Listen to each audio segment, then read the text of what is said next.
Eyewitness News tonight on TV2.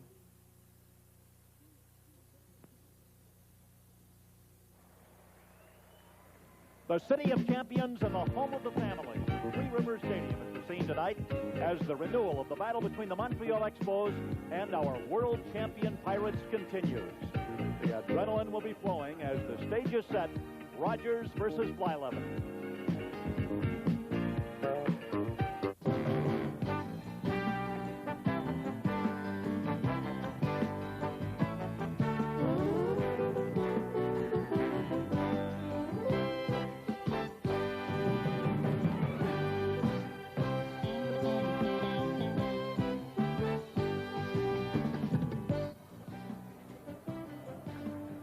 Good evening, ladies and gentlemen.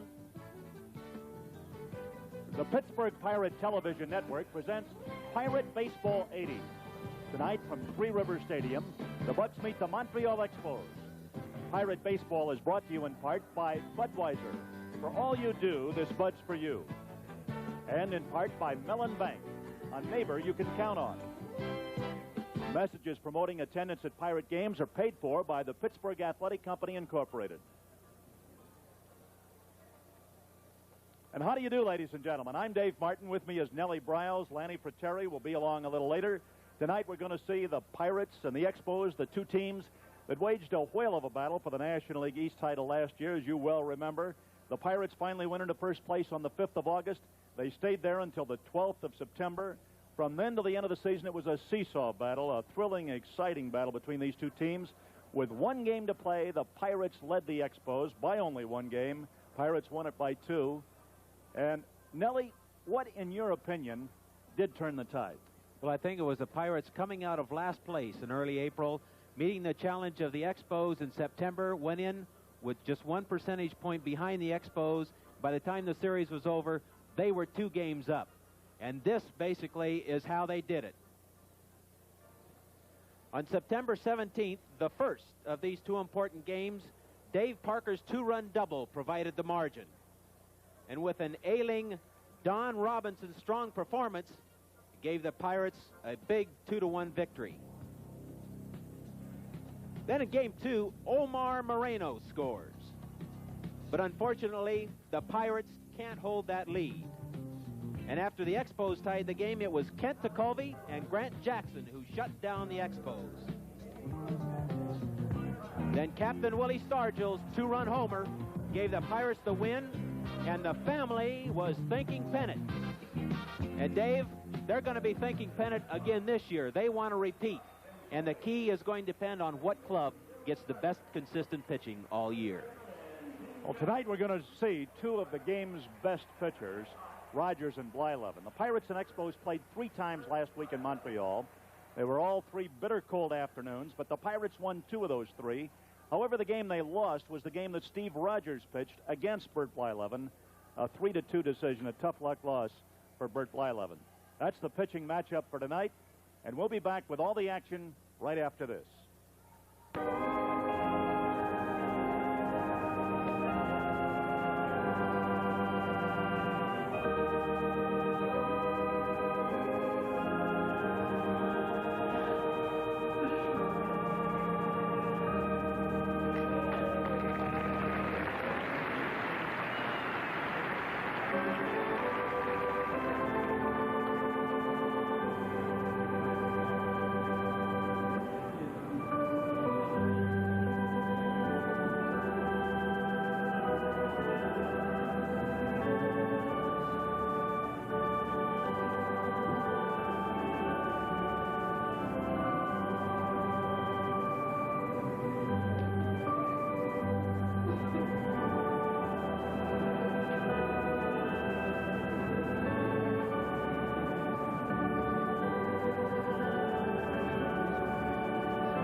The Giant Eagle Home Run Sweepstakes will be played all season long during every Pirate TV game.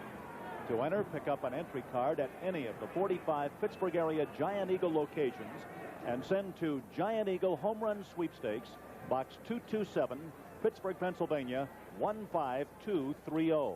There's no purchase necessary, but you must be at least 18 years of age. Employees of KDKA and Giant Eagle and their families are not eligible. During tonight's game, we'll have 3 Giant Eagle Home Run Sweepstakes innings. The jackpot is now $1,300, so stay with us for all the Home Run Sweepstakes excitement. Here's the batting order for the Montreal Expos. Ron LaFleur will lead off and play left. Tony Bernazard at second. Andre Dawson in center. Ellis Ballantyne in right. Larry Parrish at third base. Gary Carter, the catcher. Warren Cromartie at first base. Chris Spire at short. And pitching is Steve Rogers for the Montreal Expos, managed by Dick Williams.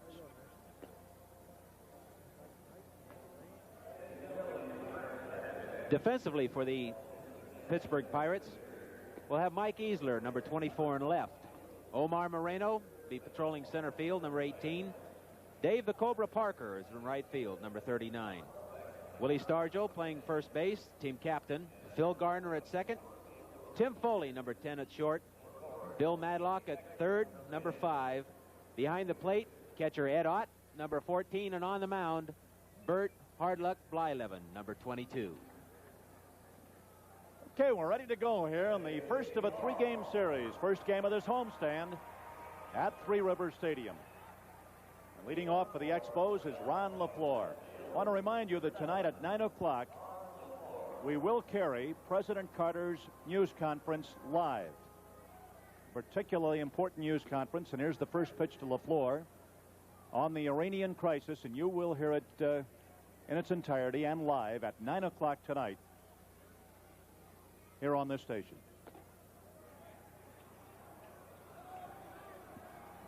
Ball 2 count on Ron LaFleur. Here's the speed demon of the Montreal Expos and the newest Expo. Blyleven winding. Strike knee high. Ball 2, strike 1. Nellie, they've got loads and loads of speed at the top of this batting order. First 3 men, 2 of the first 3 are particularly fast on the bases. And of course, the Pirates want to keep a fellow like LaFleur off the bases, but right now they're in danger of losing him. Count is ball 3, strike 1. Now, surprisingly, Dave, even though Montreal does have that good speed, they don't have very many stolen bases and do not really try and steal as a ball club. Now it's ball 3, strike 2. LaFleur stole 78 bases for the Detroit Tigers last year. He played center mostly for Detroit. He's playing left for Montreal. That's Blyleven with an 0-2 record and a 2.42 earned run average. He's pitched in tough luck so far this year. He's had good stuff each time out. This is his 5th start. 3-2 pitch. He walked him, so LaFleur is on to start the ball game.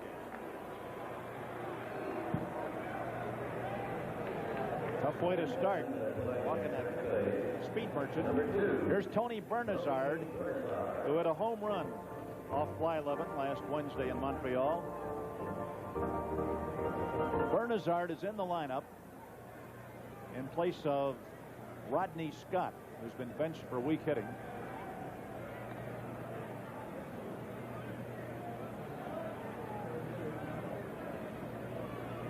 Stargell holding LaFleur on. And there goes LaFleur, and here's a hit to left field, left center. LaFleur will make third easily as Easler throws the ball towards second. So it's first and third, nobody out for the Expos quickly here in the first inning. LaFleur was breaking with the pitch. Well, Burt is having trouble getting started here, walking the leadoff batter, and is what happens when you walk that leadoff batter. You create situations. LaFleur off and running. Bernazard takes advantage of the open hole and hits that base hit to left. Runners at first and third with nobody out in the first inning. Andre Dawson, the hitter. That's LaFleur at third. Now, Dawson had 35 stolen bases last year. And he's also a real threat up there at the plate. Stands up in the batter's box, as you can see, up forward in the box. Count is ball one. We're going to have to watch Burt Blyleven tonight. Burt doesn't like to pitch with extra days rest. As a matter of fact, they were going to move him ahead of Jim Bibby to pitch the game on Sunday in Chicago, as he tries a fake move to third and pick off at first to no avail. But Burt doesn't like to feel real strong on the mound, and he has a couple of extra days rest tonight, so it's going to be interesting to see how the extra rest affects Burt this evening. Here's the 1-0 pitch. That makes it 2 balls, no strikes. Blyleven was due to pitch Sunday in Chicago when we got the rain out. Now time is called. Conference at the mound. Ed Ott and Willie Stargell talking to Blyleven to make sure they're all set on that infield defense they want in this situation. Dawson has good power. Dawson comes into the game with 3 home runs this year, 10 runs batted in, a .267 average. One school of thought here is that Dawson should probably take this pitch. But others are that if you get a good pitch and you're a good hitter, you can rip this pitch. He swung on it but fouled it. Ball 2, strike 1.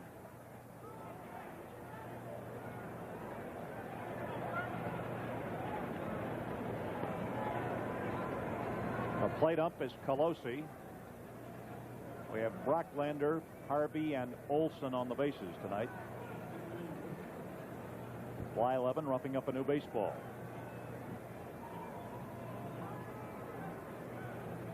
Burt's high water mark in strikeouts was against the Cardinals April 19th when he fanned 12. His last start against the Expos, he struck out 7. Outside. So it's ball 3, strike 1 now on Dawson with Valentine on deck. 2 on, nobody out. First inning. Expos threatening. 3-1 pitch to Garner, to Foley, to Stargell. Double play, run scores. Expos lead 1-0. A second to short to first double play. Garner to Foley to Stargell. But the Pirates give up a run. Here's Valentine. While the double play was made, LaFleur crossed the plate. We're very fortunate. That was exactly what Burt wanted to do. Preferably, he would have been able to strike out Dawson, then get the double play. But he was able on 3-1 to come back and get Dawson to hit that double play ball, and we turned yet another double play. Valentine takes it outside. We had a chance to talk with Burt Blyleven and asked him how he's going to pitch to the Expos. Well, I'm going to give him a fastball, curveball, and a changeup. That's it. Well, that's short and sweet. I think that was his answer, because basically he throws a fastball, a curveball, and a changeup. And has an excellent change that he's developed within the last year. Here's a ground ball to short. Foley's got it. Throw. Out to retire the side. 1 run, 1 hit. At the middle of the first inning. Expos 1. Pirates coming to bat. Here's the batting order for the Pittsburgh Pirates, managed by Chuck Tanner. The leadoff man, Omar Moreno, in center field. Tim Foley at short. Dave Parker in right. Willie Stargell at first. Mike Easler in left. Bill Madlock at third. Ed Ott, the catcher. Phil Garner at second. And Burt Blyleven, the pitcher.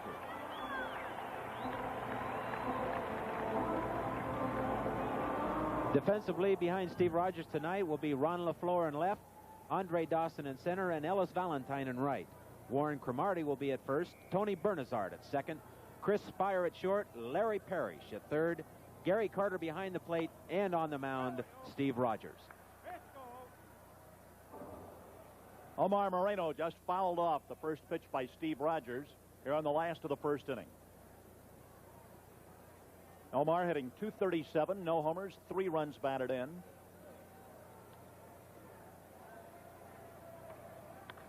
Ground ball, hit to right center for Moreno. Dawson throws it back in. Ball just did get past Tony Bernazard, the second baseman, going far to his right. Well, Omar's trying to be more aggressive at the plate as of late and does what he does best, and that's hit the ball on the ground hard up the middle and drives it right past the diving Tony Barnazard. We've got something going ourselves, Dave. So it's a similar situation. LaFleur, with great speed, reached base on a walk for Montreal in the first inning and later scored. Now we have Moreno with great speed on at first base with a base hit. Moreno has 8 stolen bases in 9 tries this year. Tim Foley at the plate, batting .293. No homers and 6 runs batted in. Choked up on that bat. Pegged to first, and he's back in hand first. Omar's been thrown out only once this year. That's a pretty good lead over there, as you can see. Now Rogers to the stretch. Turns and looks. Doesn't throw.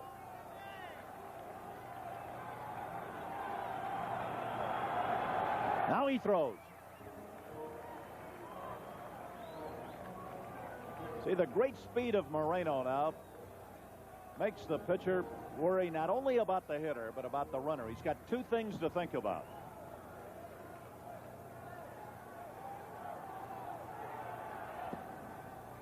Missed outside, ball 1. I don't know about you, Nellie, but when I think about more than one thing at once, I have trouble. So if Rogers is anything at all like I am, he's got a little problem out here. He's got 2 guys to think about. That's why you like to keep those speed merchants off the base so that you can concentrate on that hitter. Here he's dividing his attention. He does have a good move and almost got Omar, but Omar was able to get back, which means that Omar definitely has his lead measured. He knows just how far he can get off and still get back.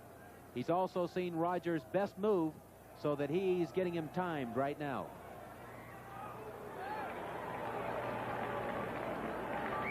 Now Moreno gets up and calls time.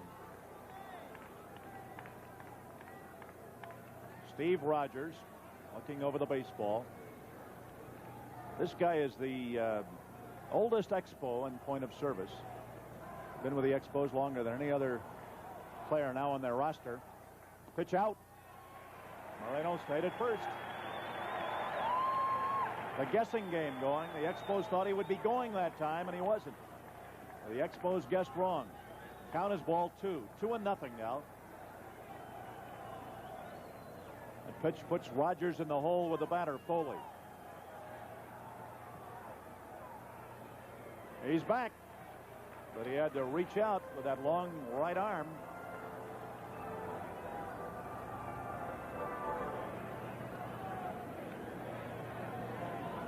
Score is 1-0 in favor of Montreal. We're in the last of the first inning. There he goes. Safe as the catcher dropped the ball. No play at second. The ball popped out of Gary Carter's mitt. Rolled 10 feet away. Moreno has his 9th stolen base in 10 tries. And I think right here a key for the stolen base with Omar Moreno after he gets an excellent jump off of first base was Tim Foley deking the catcher a little bit with a fake bunt. Carter momentarily took his eye off the ball and the runner and never caught the ball. Omar with a stolen base. Next pitch through the middle to make it ball 3, strike 1. The pitch on which Moreno stole second was called a ball to make it 3-0. Now it's 3-1 on Foley. With Moreno at second and nobody out, we're in the last of the first. 3-1 pitch. There's a high chopper to short. Fumbled by Spire. Safe all around. First and third, nobody out.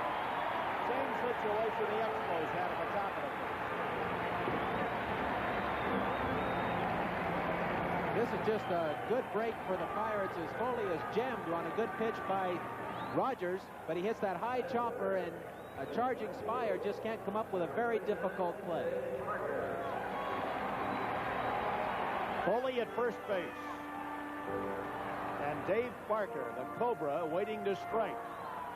.350 batting average. 3 home runs, 11 runs batted in. Off to a fast start at the plate. There's the big guy. Close stance, deep in the box. First and third, nobody out. Ball 1 low. Tough handle, tough chance for Spire on that ball as being a high chopper, knew he had to rush to try and get Foley, but the ball came up on him. It was a do-or-die play for him. He just couldn't come up with it. Foul ball. Count is 1-1 on Parker, who comes in tonight with a 13-game hitting streak. 21 hits in his last 56 at-bats. That means he's hit safely in every game since the first day of the season at St. Louis. Pete Vukovich held him hitless that day. Rogers in a jam. Here's the 1-1 pitch. Strike called by Nick Colosi, the plate ump, to make it ball 1, strike 2 on Parker. Good strong pitch by Rogers coming over the inside part of the plate. The ball started off the plate and broke over the inside corner. And of course, Davy Parker has his work cut out for him here. He needs to make contact. He does not want to strike out in this situation. Foul ball.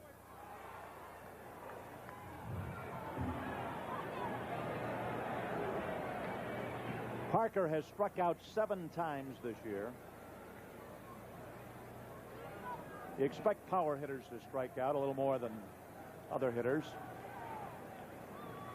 Now the 1-2 pitch. Now it's 2-2. Parker jackknifed away from a low, close pitch.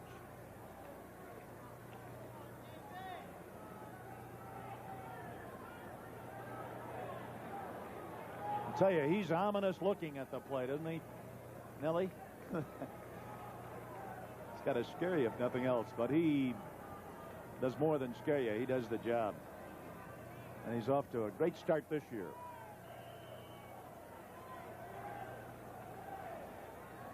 Rogers getting ready for the 2-2 delivery, then decides he's not ready. This year, we mentioned it earlier in our telecast, this year they're pitching to Davy Parker and not so much to Willie Stargell. Long wallop, way back. It is gone. A home run, and the Pirates lead 3-1.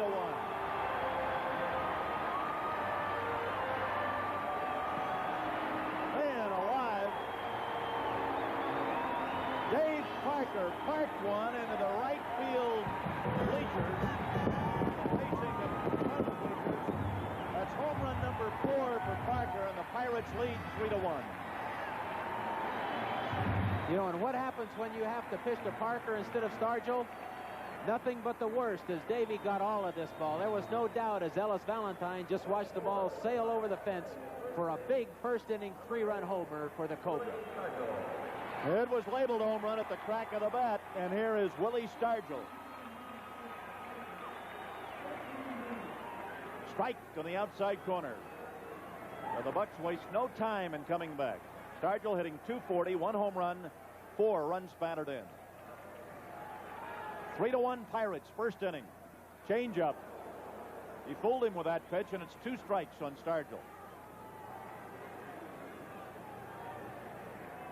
Moreno and Foley scored ahead of Parker, who slugged his 4th home run of the year.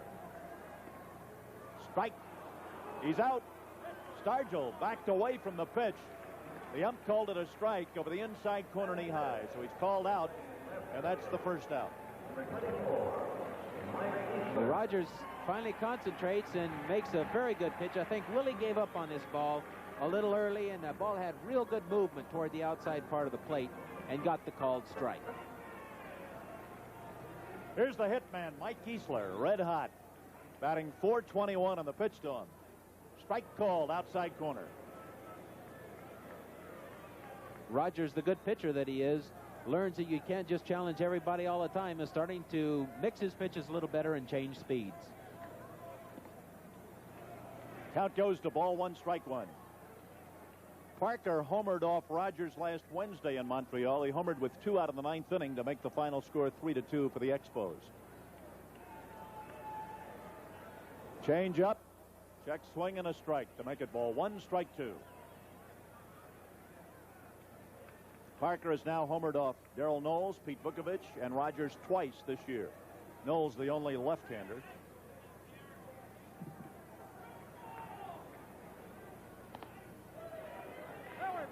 Ball 2, 2-2 now on Easler. Well, when Dave puts a charge in one, there's no doubt. You don't have to wait to call in when he smacks it. Ball 3-2 now on the hit man.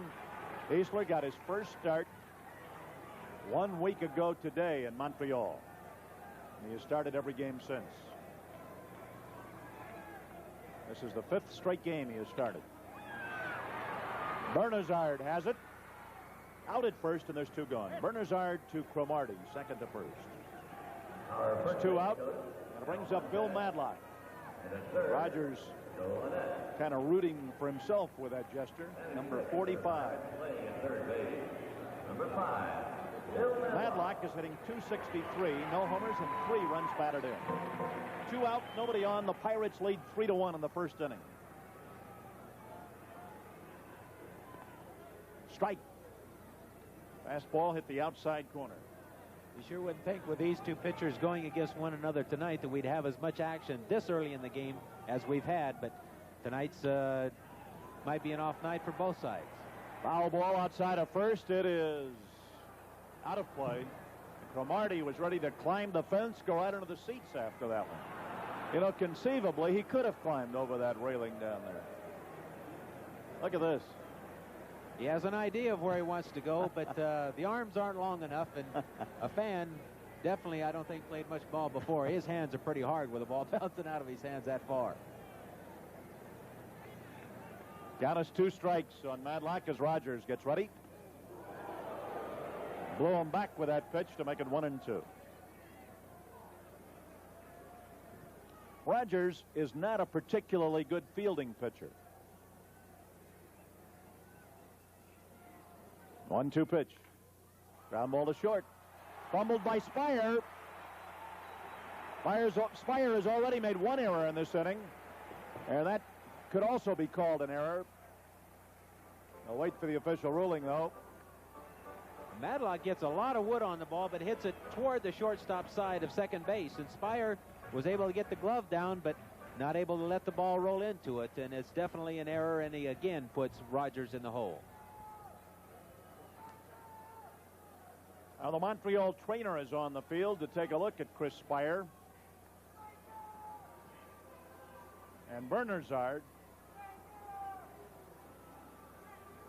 or rather Spire, I should say, number 4. Dick Williams, the manager, on this side. Now that ball apparently caromed off his foot. He's drawn 2 errors in this inning. Spire, in playing shortstop, has had some trouble physically, and I think as he was walking off the field, it illustrated the fact that he again hurt that lower back. He had problems earlier this season and at a key point last season. He hasn't been able to overcome those physical problems, so they have to at this point insert Bill Allman at shortstop, who came over from San Diego in an off-season deal for Dave Cash. Allman is number 6. That's Rogers on the mound. Madlock at first base, 2 out, 3 runs in, 2 errors by Spire in this inning. And Spire now has left the game with Billy Allman, a Brown University product, now playing shortstop for Montreal. Phil Garner will be up after the Pirate catcher, Ed Ott. Ott up there right now, a left-hand hitter. Ball 1. Ott is hitting .286, no home runs, 6 runs batted in.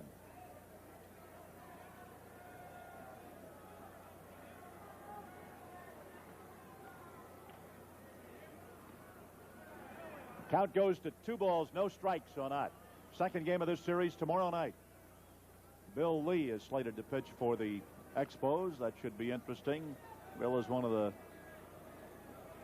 the game's great characters right now. They nickname is Spaceman. He wears the long beard, and he is kind of a refreshing personality. Here's a strike call in the outside corner. Ball 2, strike 1. I was going to use the word eccentric to describe him. That might be a little bit too strong. But Bill is a colorful guy, and he'll pitch tomorrow night. Here's the 2-1 pitch. Now it's ball 2 and strike 2 on Ott. Adjusting his batting glove. Big, sturdy guy. This guy's a Real rock at the plate for the Pirates when he's guarding that plate in that catcher's gear.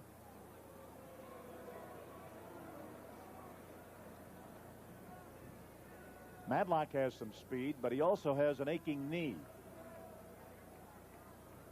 Stole some bases last year, though, for the Pirates. 2-2 is the count on Ott. Hot smash. Cromartie's got it. The inning is over. 3 runs, 2 hits, 2 errors, 1 man left. After 1, Pirates 3, Expos 1. Fireworks night.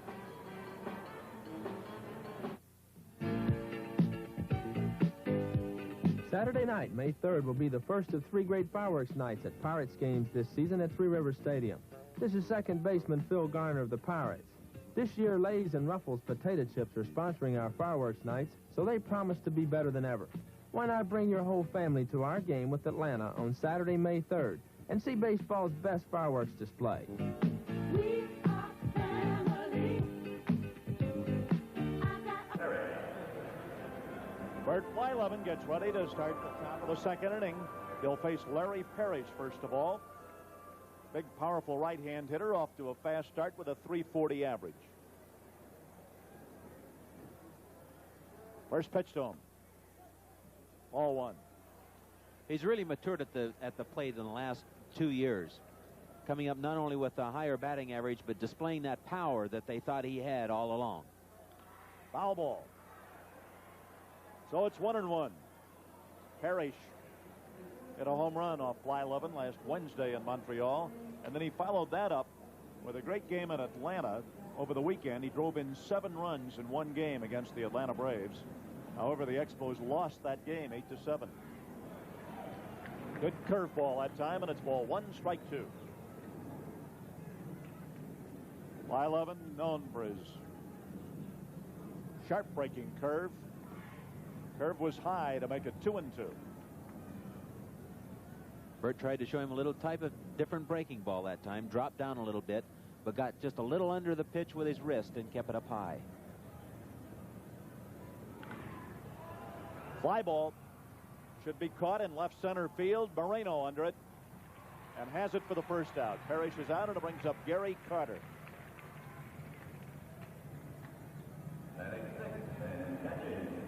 Number 8, Gary Carter. Blyleven won 12 and lost 5 last year. Of the 37 games he started, the Pirates won 27. But he had a lot of no decisions last year.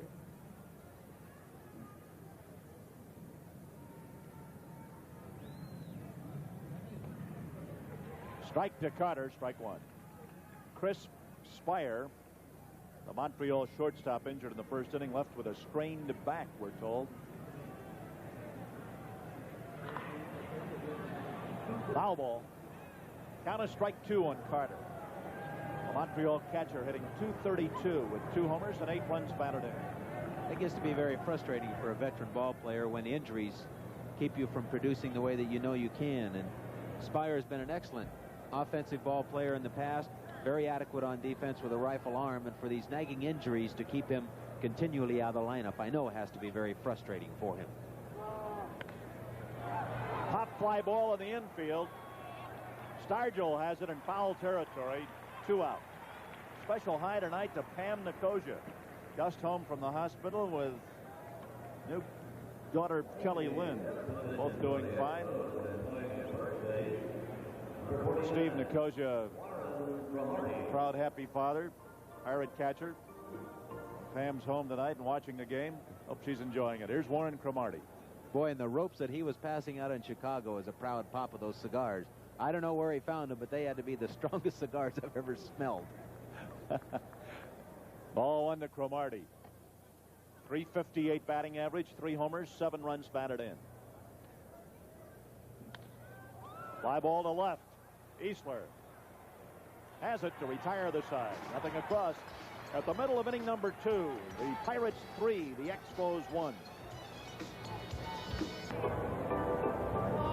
Under our contractual arrangements with the Pirates for this telecast, the announcers for this game have been selected by station KDKA-TV, subject to the approval of the Pittsburgh Pirates Baseball Club. Batting in the 8th position for the Pirates. off. There's the new father, Steve Nicosia, blowing the bubble, sitting next to the Pirate trainer, Tony Barterall. Phil Garner hits the first pitch on the ground to the shortstop, Allman. The throw, out at first. Garner out from Allman to Cromartie. Brings up Burt Blyleven.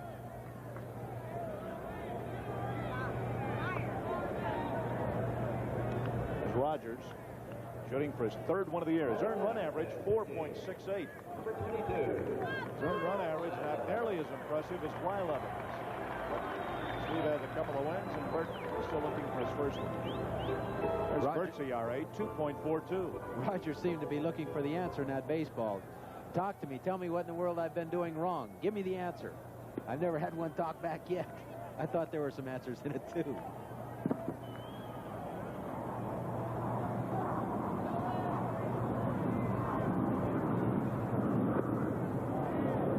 Out goes to 2 strikes. Nellie, that reminds me of something I want to ask you later on. Here's the 2-strike pitch. He is out on strikes. Blyleven struck out. That's 2 strikeouts now for Rogers. Brings up Moreno. Now Moreno is going to come up there. He led off the game in the last of the first inning with a single that stole second. And we talked about the tug of war then that ensued between the pitcher, the runner, and the hitter. When you were pitching, who was the fastest guy you had to contend with on the bases? I believe one of the best base stealers, the guy that was the biggest threat early in my career, was Maury Wills. Maury wasn't the fastest guy in baseball, but he was the best base stealer and best base runner. And he was really difficult to hold on because he studied the pitcher, knew your moves, and he also knew how the catcher threw and how that hitter behind him would hit when he was on base. He just used all the angles and was an outstanding base stealer. He was probably one of the toughest that I had to face, and right behind him was a guy named Willie Mays. Count now is ball 2, strike 1 on Moreno. One of the best base stealers that I ever watched, of course, and played with was Lou Brock. Lou just had outstanding speed and fantastic acceleration. Just outran the ball. Billy Allman's got it. Fires. Good pickup by Cromartie. Out to retire the side. 3 up, 3 down. That's the end of 2 innings. The score of the game, the Pirates 3 and the Expos 1. Montreal coming to bat now on the top of the 3rd at Three River Stadium in Pittsburgh. The side of another game here tomorrow night at 7:35 and an afternoon game on Thursday at 12:35. Billy Allman leading off. A-L-M-O-N. Here's the pitch to him. Strike in the outside corner. Allman is hitting .364. No homers and 1 run batted in. Through the middle, 2 strikes. Allman has been up 11 times this year and has 4 hits. And the 0-2 pitch. The waste pitch, ball 1, strike 2. Last year, Montreal had a problem at shortstop when Spire was hurt. They moved Rodney Scott over to shortstop and filled in at second base with Davy Cash when Cash wasn't playing much last season. So the offseason trade Allman for Dave Cash more or less shored up the infield. Allman can play all of the infield positions where Davy Cash was primarily limited to second base. Pirate fans remember Dave Cash from his fine years here in Pittsburgh. Long wallop, center field, caught by Moreno.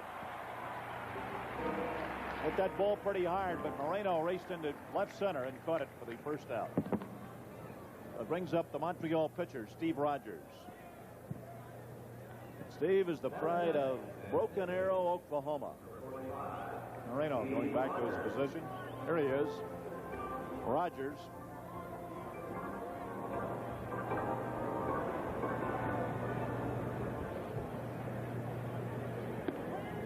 Curve is in there. Rogers has a .333 batting average, 2 hits and 6 times up. Count is ball 1 and strike 1. Pitcher against pitcher.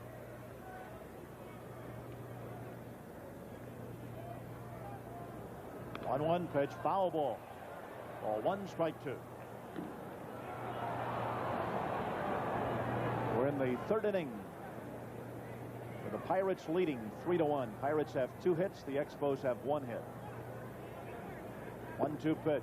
Curve is outside. 2-2. 1 out and nobody on. First 2 men up in the first inning reached base. Since then, Blyleven has retired 6 batters in a row. 2-2 pitch to Rogers. Check swing. Ump checks with the first base ump, Brocklander, and it's called a ball. Ball 3, strike 2. Pelosi, the plate ump tonight. Brocklander at first base. Outside, he walked the opposing pitcher to break a string of 6 batters in a row. Blyleven retired, and it brings up the leadoff man, LaFleur. Jacket goes down to first base now to the pitcher to put on. There's LaFleur, who walked the last time up. That's, Dave, why you hate to see a pitcher throw an opposing pitcher or a weak hitter a 2-2 breaking ball, because if you miss, now it's 3-2, and if you happen to miss with the next pitch or come in fat with it, he's got a better chance of getting a base hit, or you end up walking him. And here with 1 out, you walk the opposing pitcher and set up an inning at a time when Burt has been struggling early. I just don't think it was a good selection of pitches at that time. Burt gets ready. There's a swing and a tap foul by Ron LaFleur, and the count is strike 1. Madlock goes over to pick it up. LaFleur drew a walk the first time up. His batting average is .255, no homers, and only 1 run batted in.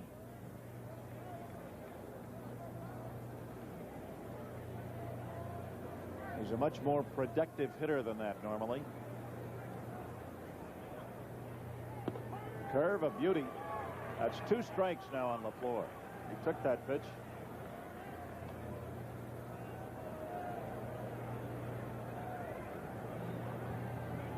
Burt's ready.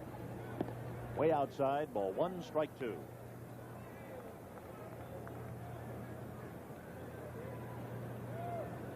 LaFleur hit exactly .300 last year for the Tigers. 9 home runs, 57 runs batted in. And the 1-2 pitch. In the gap in left center, that's trouble. Bounces to the wall. Moreno up with it. Throw comes into Foley and on into the infield where Stargell takes it. The runners hold at second and third. A double to the gap in left center by Ron LaFleur. Moves Rogers around to third base. Coach Ozzie Virgil talking to him. This is what happens when you walk that pitcher. A high hanging breaking ball that LaFleur just drills into left center. We might mention right here the fine play of Omar Moreno, who plays the ball off the wall, hits the cutoff man, and by hitting the cutoff man, he stops Rogers at third base. LaFleur has no choice but to pull into second, and we still have a chance to maybe get out of the inning if Blyleven can get Bernazard here. Second and third, 1 out the situation now for the Expos in the third. The Pirates lead 3-1. Strike. That sharp curveball of Blyleven's was in there. Tony Bernazard singled the last time up. This is the key for Burt getting out of the inning. Try and get Bernazard on a strikeout here if he possibly can, making it 2-way. High. Now it's 1-1. Bernazard hit 322 games for the Expos last year. Also hit 382 games at Denver in AAA. Now the 1-1 pitch.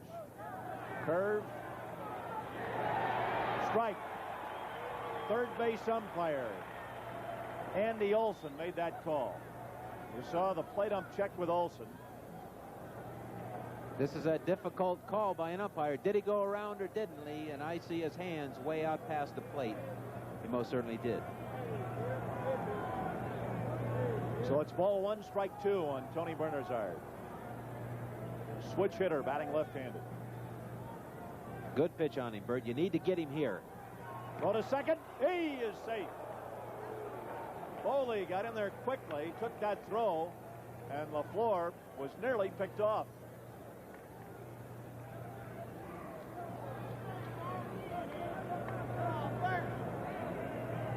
Count is ball one, strike two. First base open, one out. The pitch. Tap on the ground. Foley up with the ball. The runner's holding. The throw. He is out. Just did get him. The runners hold at second and third. Boy, Bernazard went streaking down that line, and they got him only by an eyelash. This is a ball that was off the end of the bat of Bernazard, and luckily a pitcher was running, could not see that it was slowly hit, and Bernazard, with outstanding speed, just almost beat the play. But a good strong throw by Foley enabled him to make the putout. Rogers very upset that he didn't go in on that ball, didn't read the ball off the bat, didn't get the good jump, and didn't score that run. So the runners are still at second and third. Rogers at third, LaFleur at second, and this is Andre Dawson. There's two out. This guy's a tough out. Hit sharply into a double play the last time up. Good fastball, but it was in too close and high. Ball one.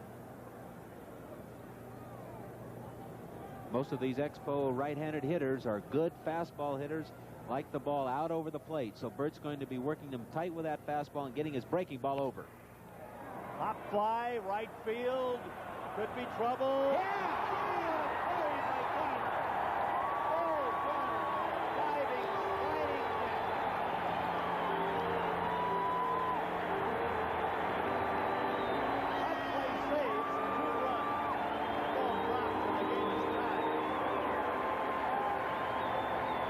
Just an all-out effort by Phil Garner, not knowing if he could possibly catch it.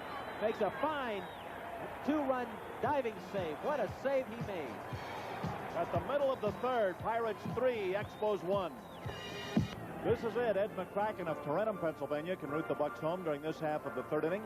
If a home run is hit, you will win $1,300 worth of Giant Eagle groceries, and in addition, certificates for 10 Tasty Cake family packs and Daly's juice products redeemable at your grocer. Here's Foley to lead off now in the last of the third. Started this game hitting .308 against Montreal this year. His overall season's average up to the minute is .288. Strike called. Nellie, Garner's play, in my opinion, was the best play we've seen all season so far. The best fielding play. There he is, Phil Garner in the Pirate dugout. He saved 2 runs for Burt Blyleven and the Pirates. He's just the epitome of what you love in a Major League Baseball player. Base all-out hit, effort. I believe. Up with the ball is Bernazard. It is a hit.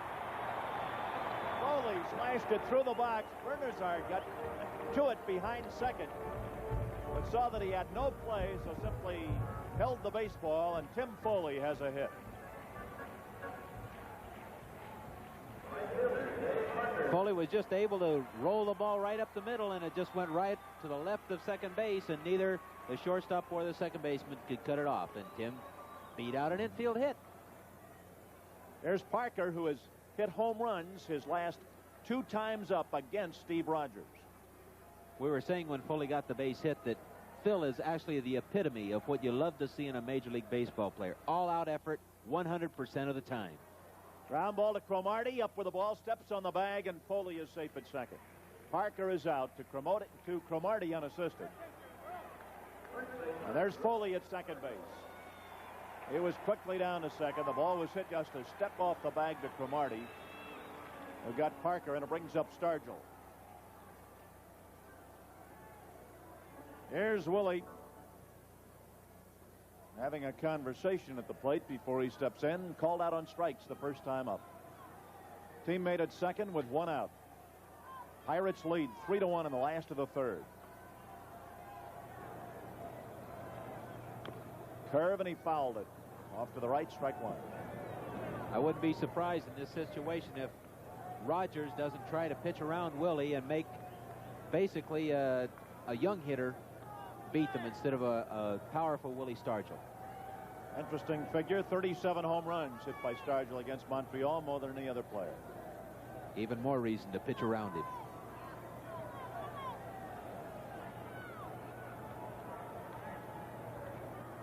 Rogers ready. High and close. This is an interesting figure on Rogers. Rogers with a 3 earned run average has the top ERA over the past 2 seasons combined. 1-1 pitch coming up. That makes it ball 2 and strike 1 on Stargell. Rogers is 30 years old. 6'1" and 182. Was born in Missouri. Jefferson City, now lives in Oklahoma. Well, if Stargell hits one right here, hits one out. Here's the runner breaking to third. The throw, safe at third base. Foley caught Rogers napping and stole third without a pitch being made. He streaked for third. Rogers threw it to Parrish, and Foley is safe. Good throw by Rogers, who alertly saw Foley break, stepped off, but couldn't get a lot on the throw, threw the ball to the right place on the bag. But Parrish, in breaking over, came to the outside part of the bag and actually missed the tag as Foley was coming in. He just surprised everybody. Parrish lost his footing, tried to get the glove over, but Foley slid in under it. Very alert play by Timmy. Must have caught Rogers looking down at the ground too often and not double checking the runner at second base. 2-1 pitch, foul ball. 2-2 on Stargell. Well, something like that could unnerve a pitcher and increase the percentage right here of Stargell hitting one out for Ed McCracken of Tarentum, Pennsylvania. Runner at third base. That was only the second stolen base this year for Tim Foley. Now at third base. Pirates have been doing things like that all season long, Nellie. They've been playing heads-up alert baseball, taking advantage of the opposition's mental mistakes. The infield is in, and the pitch is a strike through the middle for the second straight time. Stargell is called out on strikes. You watched it go by. It looked like a fastball let her high, and it brings up Mike Eastler. Now the infield can play back. They were drawn in with Foley at third base. We had a chance to talk with Mike Eastler and asked him if he's doing anything differently to experience such success at the plate. Well, the thing is, I've been concentrating in batting practice. You know, as a pitch hitter, I knew what my job was last year. I worked real hard this spring, and I had a real good spring, and it's carrying on to the season because, you know, I got to start now, and I've started the last 4 games. It's the 5th game, and my time is still there, and I feel great. Burt. First pitch to him is a strike. Strike 1 on Eastler. First time up, he grounded out to the second baseman, Bernazard. His up-to-date batting average is .400. Foley at third, 2 out. Pirates batting in the last half of inning number 3. They lead 3-1.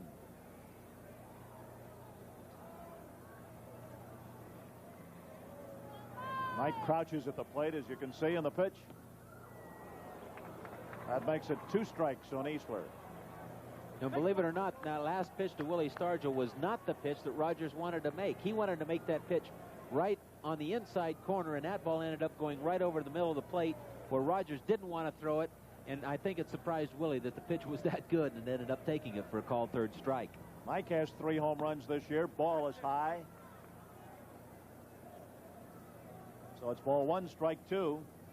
Runner at third, 2 out. Eastler with a chance to put $1,300 worth of Giant Eagle groceries in the pantry of Ed McCracken of Tarentum, Pennsylvania. He hits one out. Ball is high to make it 2-2. Mike hit a pair of home runs in his first start a week ago today. A real thrill to see that, Nellie. This guy's got that good, positive attitude. Never did complain while he was riding the bench. A lot of times all the ball player asks for is a chance and an opportunity, and so far he's been able to take advantage of that opportunity. Ground ball past Allman. Run scores 4-1. Favor the Pirates. The hot smash to the left of Billy Allman. He could not come up with it. Tear him by him into center field. They'll probably call that a hit. The ball was hit very hard. Mike was able to inside out that ball a little bit. I thought the ball should have been caught. Sure was hit hard. Came up on him a little bit at the last minute. But the most important thing about this play was the alert base running of Tim Foley, who stole third base. And if Tim doesn't steal that base, we might not be able to score that run. We would have probably held him at third base. It is ruled a base hit for Eastler and a run batted in. Brings up Bill Madlock. Sits safely in 7 of the last 9 games. There's a high fly ball, right field. Getting under it is Valentine, and he's got it. 1 run and 2 hits. No home run was hit during this Giant Eagle sweepstakes inning, but no one ever loses here. Our contestant, Ed McCracken, will receive certificates for 10 Tasty Cake family packs and Daly's juice products redeemable at your grocer. Our next Giant Eagle sweepstakes will be worth $1,400. Score: Pirates 4, Expos 1. Scoops it up. Throw. He's out. 1 gone. Valentine out. Garner to Stargell. It brings up Parrish. Good play by Phil, moving just a step to his right. But the great play of the year by any member of the Pirates, Garner made to end the 3rd with 2 men on, 2 out. He made a sensational diving, sliding catch in right field to save 2 runs. Here's Parrish. Score is 4-1. The Pirates lead. Strike call. Parrish flied out to center the first time up.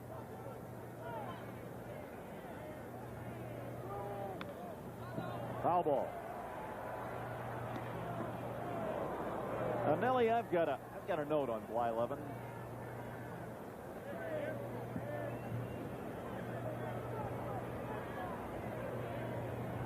And that is that here's the pitch. Foul ball. That in the 4th, 5th, and 6th innings, he tends to maybe get just a bit careless, and the catcher has to really stay on him when we get into these middle innings. It'll be interesting to watch him right here. I think so far tonight, in his first 3 innings, he hasn't had near the control or the rhythm. Hot. Ooh, he got his glove on it. Hot got his glove on that ball. Nearly made the catch at the railing right near the Pirate dugout. But couldn't quite hold on. So it's a foul strike, and it's 2 strikes on Parrish. I tell you what, the people get a lot of their money's worth when they come to watch the Pirates play, because you have catchers like Ed Ott that go as hard as they can after everything, and Phil Garner, and goes right into the photographer's booth. Ed Ott comes out all right, but I'm not so sure about that Nikon and that super lens. Swing and a miss. He got him on a curveball. Sharp curve, and Parrish struck out. Brings up Gary Carter. 2 out in the 4th. Catcher, Gary Carter. You were saying, Nellie, that Blyleven's rhythm hasn't been quite what it should be tonight? It hasn't been in the early innings, and this might be because of the couple of extra days of rest that he had, but he seems now to be settling down a little bit. Better fastball and better rhythm. Foul ball. His control is even improving, and I think his confidence now is getting the better part of his mental composure on the mound. This is the biggest battle that Burt Blyleven has to face, is his concentration and believing in himself that it doesn't matter the amount of rest. Is what matters is when he gets to that mound and handling the way he's pitching that particular night. Now it's 1-1. Tomorrow night it'll be Bibby against Lee at 7:35. Tomorrow night is Buck night here at the ballpark. Thursday afternoon is the final game of the series. Foul ball is coming Saturday night when the Pirates play the Atlanta Braves. Is the big fireworks night right after the game. Game time Saturday is 7:05. Count is ball 1, strike 2 on Carter. 2 out, nobody on. We're in the top of the 4th. Pirates lead 4-1. This is just another game in the series of many that will be battling with this ball club all year. They're going to be tough. They'll be there. One hopper to Madlock. Out at first to retire the side. 3 up, 3 down at the middle of the 4th inning. Pirates 4, Expos 1. 50 cents, and Thursday, May 1st, is an afternoon working person special that will start at 12:35. Hey, and it's also Ladies' Day. All ladies attending that game will receive a $1.50 ticket discount. That's the Expos against the Pirates tomorrow night and Thursday. Don't miss it. Thursday afternoon, the game starts at 12:35. Here's Steve Rogers as we go to the last of the 4th inning. He'll face Ott, Garner, and Blyleven. The Thursday pitchers will be Candelaria for the Pirates and David Palmer for the Expos. And tomorrow night's pitchers are Jim Bibby and Bill Lee.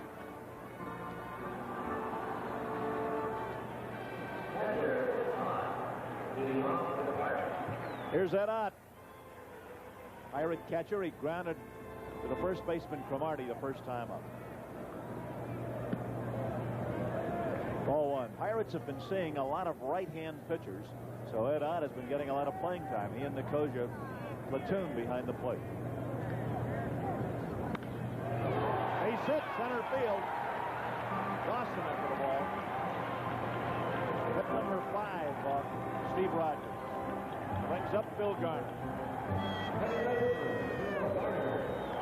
You know, this is exactly why Ed Ott has also been playing quite a bit. It hasn't mattered who's been on the mound. He drills the ball up the middle, been pulling the ball to right field. He's just been very steady behind the plate and at bat. Here's Garner, who grounded to short the first time up. Hitting .271 right up to the minute. Knee high, strike call. If Garner doesn't get a hit tonight and contributes nothing at all at the plate, he has contributed in the field. He took 2 runs right off the scoreboard for Montreal. Pitch out. Throw to first. Back. Ott was well off the bag, and Carter had a play on him at first. Cromartie took the throw, but Ott got back. Count is 1-1 on Garner. Rogers finds himself much in the position tonight as he did the last time that he faced the Pirates and Burt Blyleven. He's behind, so he knows in his own mind he has to concentrate on that mound. He cannot afford to give up any more runs. He is also the 3rd hitter in next inning. Count goes to ball 2, strike 1. Carter made a good stop on that pitch. Garner looking toward Joe Lonette, coaching at third.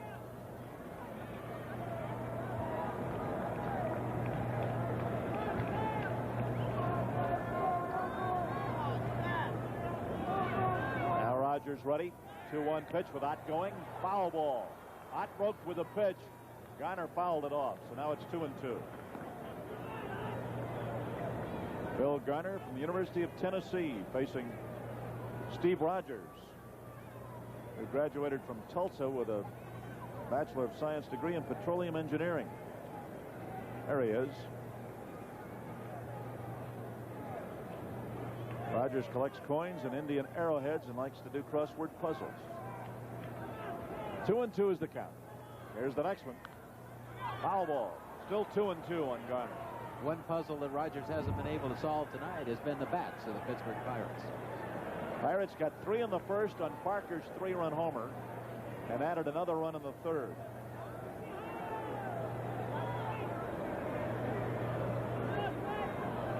Count is 2-2 on Garner. Peg to first. That run in the 3rd, as Nellie pointed out, was manufactured by Foley. He singled, went to second on an infield out, stole 3rd, and scored on a hit by Eastman. Stole 3rd while Rogers was holding the ball at the mound. Rogers made a throw to 3rd, but too late. Here's the 2-2 pitch. Foul ball. Still 2-2 on Garner.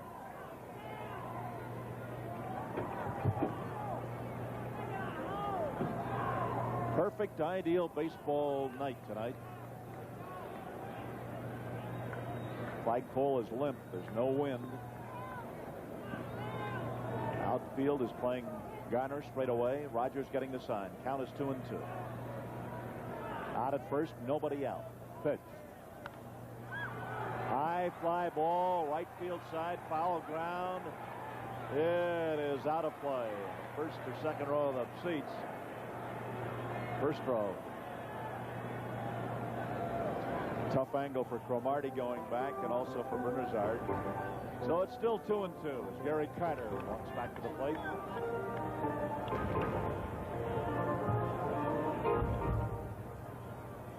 Rogers trying to get a double play ball. Garner trying to get that base hit to get something really started here in the bottom of the 4th.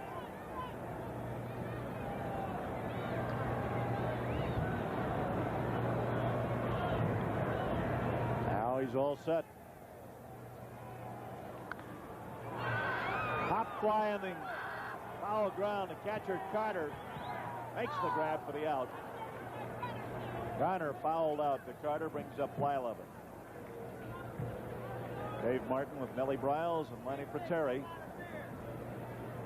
Pitcher, Burt Blyleven. And here's Blyleven.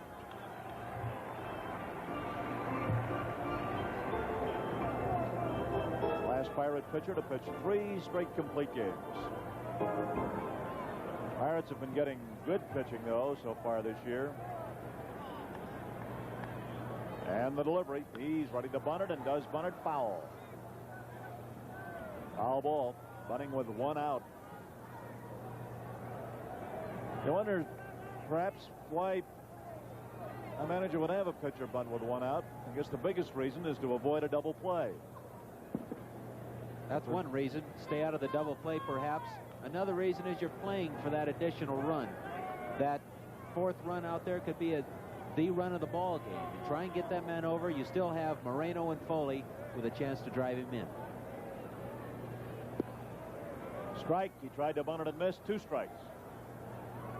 And let's face it, Rogers isn't the easiest guy to hit off of, especially for a pitcher. But if he bunts Nelly and he's out, that's the 2nd out. You really only have Moreno to try to drive him in, unless Moreno gets a walk. 2 strikes. He bunts it. Fair ball. Carter's up with it. Juggled it for a moment, but throws Blyleven out. So it's a sacrifice. Carter to Bernazar to cover first, and it brings up Omar Moreno. Even though Burt has 2 strikes on him, he lays the ball down. Third baseman is not really charging very hard, and the ball was not down the third base line very far. Carter comes up with it after bobbling it, and Parrish returned to third base to prevent Ott from going all the way to third base on that bunt. So Ed Ott is at second with 2 out, and the hitter is Omar Moreno. He's been up twice and has 1 hit.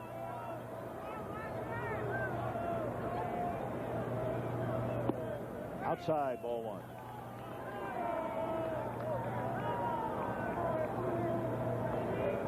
Omar.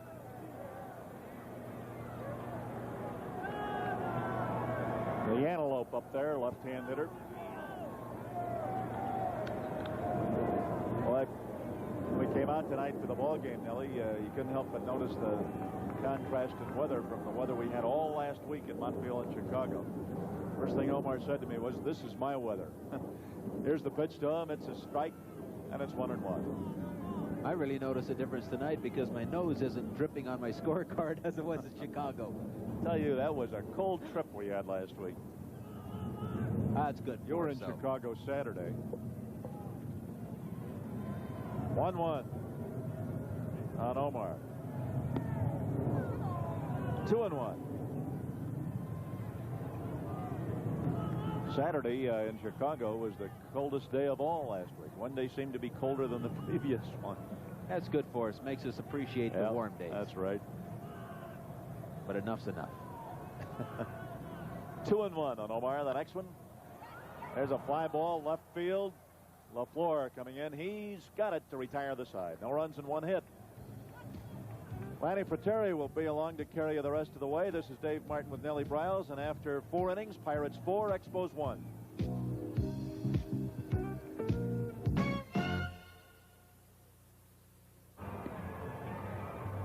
Hello and a very pleasant good evening once again from Three River Stadium, along with Dave Martin, Lanny Fratteri, and Nellie Bryles. Hello, Nellie. Hi, Guy. Pirates leading 4-1. It was a Parker 3-run homer that got the Bucks on top after Montreal had scored in the top of the first, and the Pirates got a run on the last of the third. So it's 4-1. So put that 9-5 up on the shelf and put your feet up and get ready for Pirate action as we go to the 5th inning. It's really a pleasure to have you with us tonight, and it's a pleasure for Burt Blyleven to see some runs up on the board early. He even wore his own jersey before the game tonight. Didn't dress up as anyone. He said, well, maybe tonight they'll give me the runs. He's a shadow of his former self. Shot to left center field. It is well hit, and it is gone. Warren Cromartie jumping on the first pitch of the 5th inning. Well, it's now a 4-2 ball game. Only 2 left-handers in the Montreal attack. Cromartie showing that deceptive power that he has and hits a ball an awfully long way to the left center field part of this stadium. You had to hit it. awfully hard tonight to get it out to the opposite field, and boy, he did just that. Gave the ball a heck of a ride. So the score now is 4-2 Pirates over the Expos.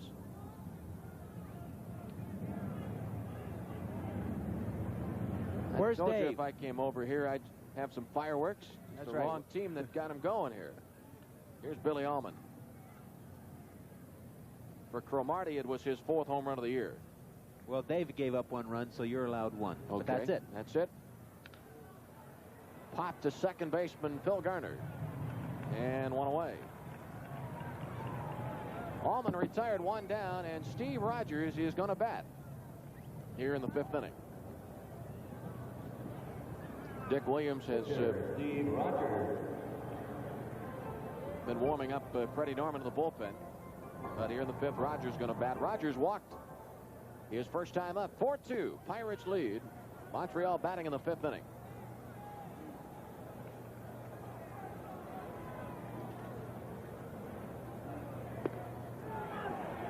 Out in front, 0-2.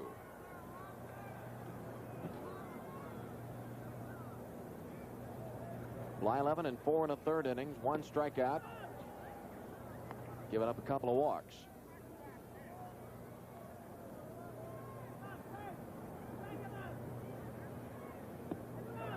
And make it 2 strikeouts. Rogers retired 2 away. Go to the top of the Montreal batting order, and Ronald LaFleur will be the batter. Let's watch this 1-2 pitch and watch Burt as he unloads. Burt is into a good rhythm now. Keeps his eye on the target, and a good follow-through and curveball. And he knows when he's made a good pitch. He said, yes, sir, I got you. Take that, buddy. Gotcha. Burt Blyleven in search of his first win of the year. And Burt and the Bucks are out in front 4-2, 5th inning. Ron LaFleur has reached base twice. Scored in the 1st after a walk and then doubled in the 3rd. He's batting with nobody on, 2 down. Right now is an excellent time for the Pirates to be taking movies of Burt Blyleven. His rhythm is very good right now. He's not rushing his motion. He's concentrating very well, keeping his eye on the target. This is a good time for him to be able to come back and study films of this particular time. Swing and a miss, 2-2. Good pacing between pitches. You know, a number of the Pirate players have purchased those new video decks, so it's possible. I don't know if Burt has one or not.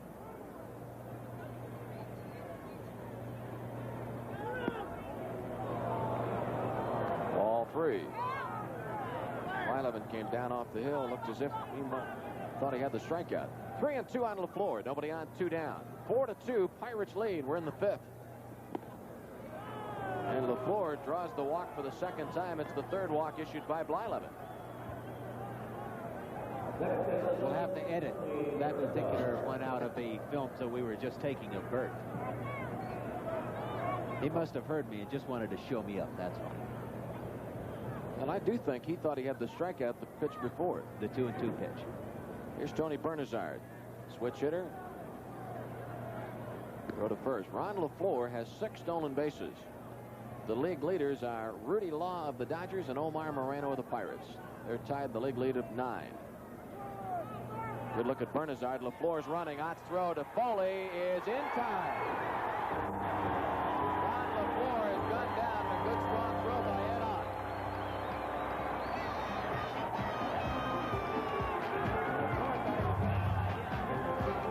Foley got a quick tag down. And the end of the 5th inning is the Pirates 4 and the Expos 2. And now it's time for a tasty break with Tasty Cake. He has men on base with less than 2 out. That's the way he pitches when he normally comes into a ball game. So put himself in a jam just to show people he can get out of it. Look off to the right side. Stargell, Garner, Foley as they position themselves. Waiting on the 1-2 pitch, and Jacoby strikes out Dawson. 2 outs in the inning, 2nd strikeout for Jacoby. Big strikeout for Kent. Literally challenges Dawson right up in his power and gets the ball right on by him. Surprises him with his good speed on that high fastball. Ellis Valentine steps in 1 for 3. Valentine scored the 4th Montreal run. Tied the game up in the 6th inning. And we're still tied here in the 7th. 2 on, 2 out. Kent Colby appeared in 94 games a year ago. He's pitching in his 7th game of the year. And this is the Pirates' 15th game of the season. Strike 1 on Valentine.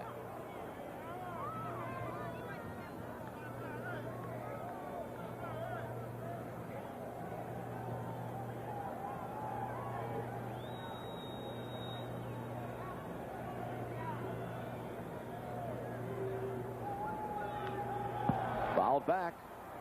This is the 4th hitter in the inning of 5. 4th of 5 hitters that Jacoby's been in front of 0-2.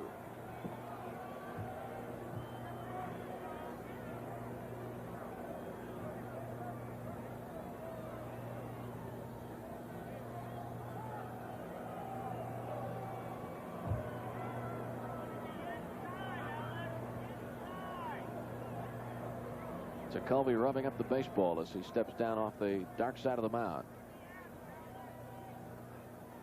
LaFleur with a 1-out single, swiped second. Bernazard drew the walk on 5 pitches. Jacoby looking to shut down the Expos in a 4-4 ball game, 7th inning. The count is no balls and 2 strikes on Ellis Valentine.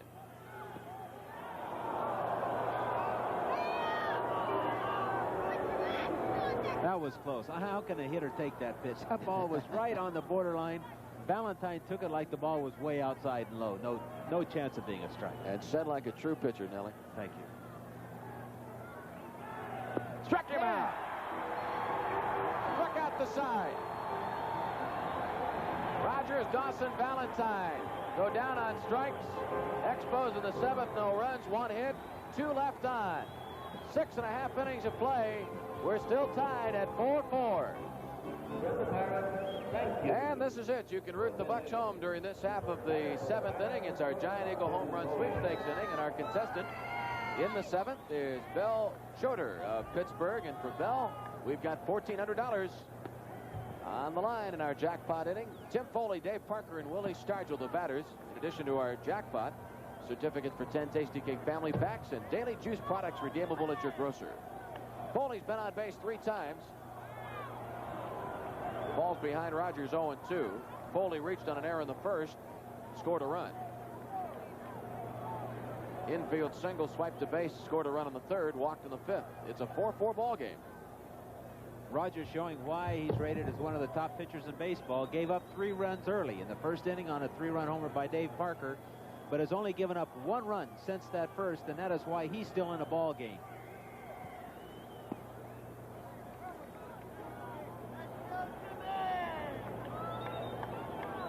One ball and 2 strikes on Tim Foley.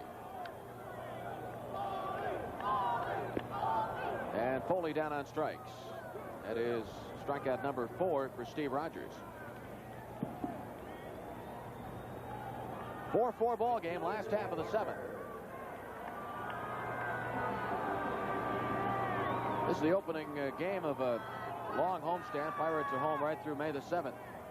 Play these Expos again tomorrow night and then Thursday afternoon. This is kind of typical of all the games that we had with these guys last year. We fought them tooth and nail all the way, but last year we came out on top, and I'm sure we're going to have to do the same thing this year if we're going to beat these guys. Dave Parker batting for Bell Schroeder in our jackpot inning. Pirates won 5 of the last 6 games from the Expos in '79.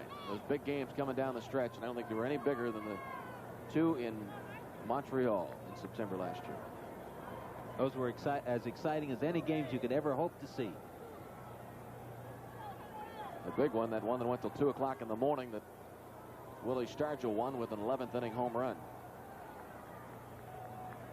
Nobody on, 1 down. No balls, 2 strikes on Parker. Batting in our jackpot inning and $1,400 on the line.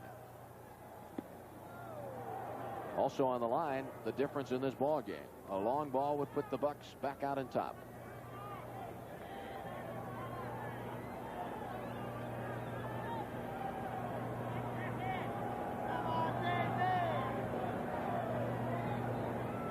One-two pitch.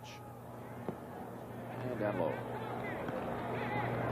Defensively here in the latter part of the ball game, both clubs now on the infield will be guarding each baseline so that a double doesn't get between the foul line and the infielders. Give them the single, don't give them the extra base hit. Bounced outside of first.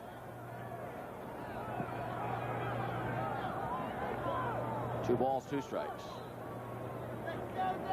Though that ground ball did not find its way into the box seats off the bat, it went back into the crowd. Souvenir for a Pirate fan. Parker batting here in the 7th in our jackpot inning.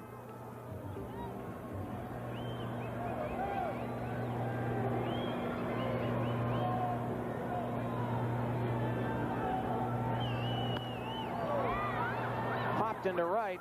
Bernazard out. And Montreal second baseman has it. A good pitch by Rogers. Got that ball in on Parker. That was the pitch that he did not make earlier in the game tonight on a couple of our hitters, primarily Parker in the first inning. But now that he has his rhythm, he's settled down on the mound. He's making the pitches that got him into trouble earlier, and that's why he has shut us down the rest of the way. Willie Stargell batting in our jackpot inning for Bell Choder. $1,400 on the line. Stargell is 0 for 3. Been a strikeout victim twice. And the two times that Willie has gone down on strikes, they were uncalled third strikes. Willie batting with nobody on, 2 down. 7th inning, tied at 4-4.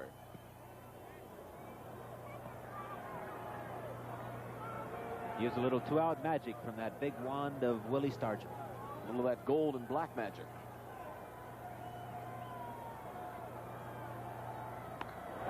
Line down the right field line. It is a fair ball. But Valentine plays the ball off the wall and holds Stargell to a single.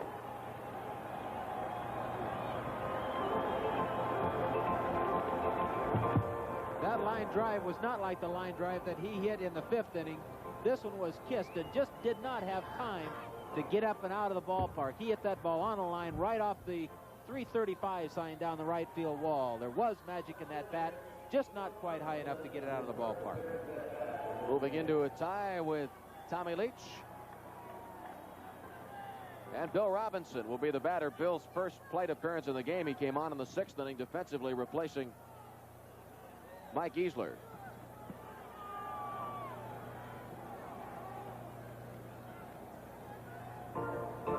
One on, 2 outs, bottom of the 7th inning. Tied up at 4-4 at Three River Stadium.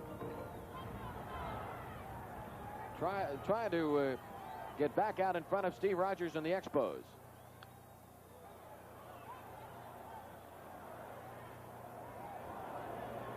Stan Botson warming up in the Montreal bullpen. And Bill Robinson batting with Stargell aboard. 2 outs in the 7th and our jackpot inning. Robinson batting for Bell Choder. Fouled off. It's 0-2.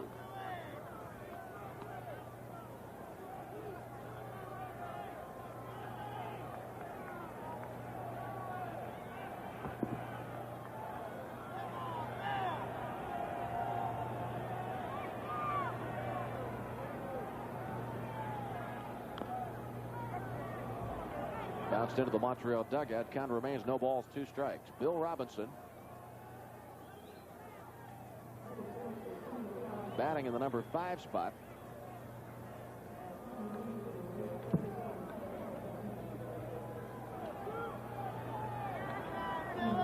Last time Bill Robinson started a game was in Montreal, the Wednesday game of that series. He started at first base.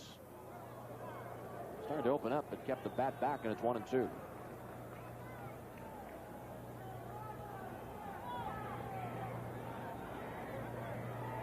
Action in the bottom of the 7th inning.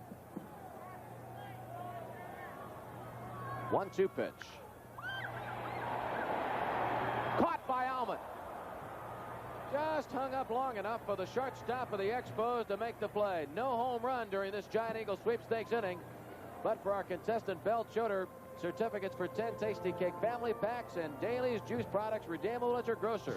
And our next Giant Eagle sweepstakes inning will be worth $1,500. Pirates in the 7th, no runs, a hit. Fine play by Almond in left. And after 7, it's still Pirates 4 and the Expos 4. Kent Colby struck out the side in the 7th. Now working against Parrish and the Expos in the 8th.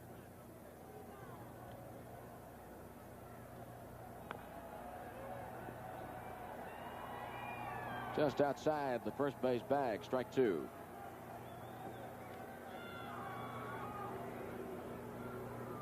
I want to take a moment to wish a happy 89th birthday to Edna Bushman on this 29th day of April, and also want to take a moment to send out get well wishes to Kimberly McKenzie. She's in North Hills Passivan Hospital. Send our best to Kimberly. Parrish batting 2 strikes. Fouled off. Those same best wishes go to a friend of all the Pirates and the Pirate family for many years, Mike Ferrani, who's in the Jeanette Hospital recovering. We hope he gets well soon. And you know, Mike was a guy who used to bring 6-pound loaves of bread to the ballpark, and a lot of bologna, and feed the players after the ball game. I've never seen a loaf of bread that big in my life. 6 pounds, 1 loaf. All right, Mike, you're on the disabled list. Let's get well soon. Down low, 1 and 2. Tekulve facing the Expos here in the 8th. Blyleven started, Romo in the 6th, then Tekulve came on in the 7th and is working the 8th. 1-2 pitch. Stargell over near the paying customers, but it's back out of play. Willie got the ball. Willie got a ball from one of the fans and look, I caught it. Fred Brocklander said, no, I saw that, Will.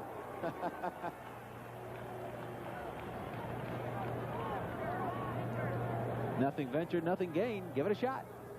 It's a different twist of the hidden ball trick.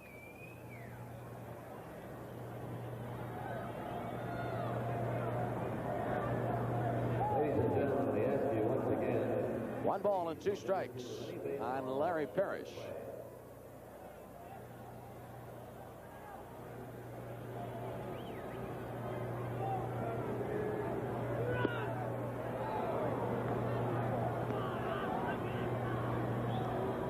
Pirates and Expos tied 4-4. Expos got a single run in the 1st inning, 1 in the 5th, 2 in the 6th.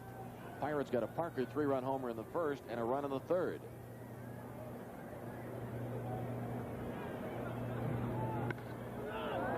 Diving stop by Foley. Throws him out.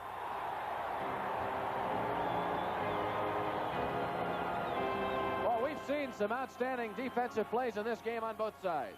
Boy, and you want to know why the Pirates are off to such a fast start.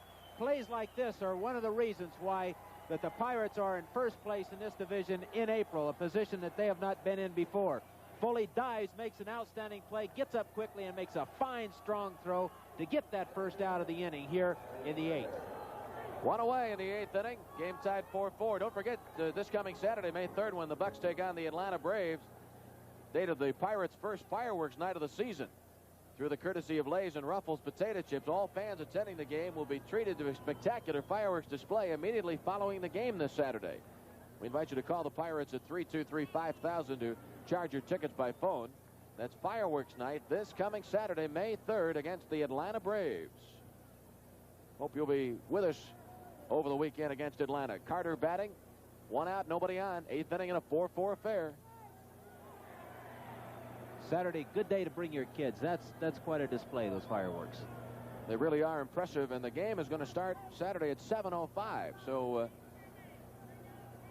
that's a half hour earlier than the starting times of a year ago. We started last year's games 7:35. This year, Saturday's games at night start at 7:05.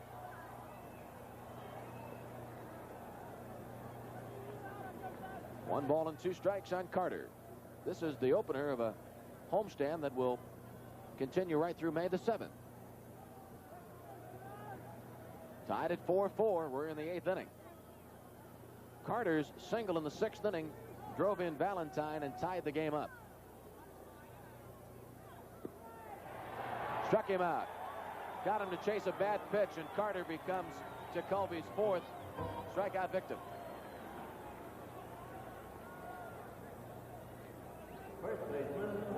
Good ball. It was on the outside part of the plate, and Carter went out there just Wait a fishing. minute. Hold it. Says, Hold it. Holy cow. You think that was a strike? No, the ball was outside off the Oh, I plate. thought you said outside corner. No, it's outside off the plate, and Carter just went fishing for it. Little breaking ball out there, and He just knew that he had it. Threw the line out there, but nothing on the end. Thank you very much. Gotcha. Goodbye. Warren Cromartie homered in the 5th inning. Shucks, I thought we were in for our first big argument of the year. I said, how can he call that pitch a strike? Well, I'm for the pitchers, you know. I take all I can get.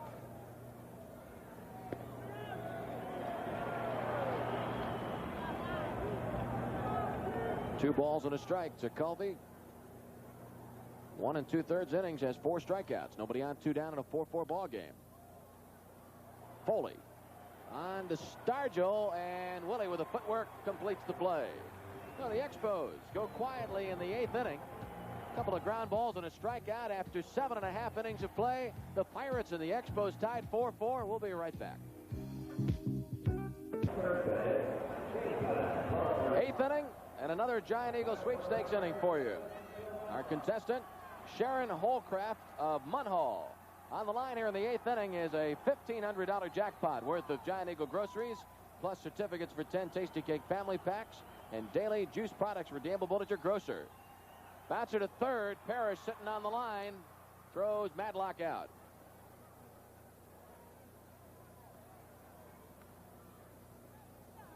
Steve Rogers gets the first out of the 8th inning very quickly.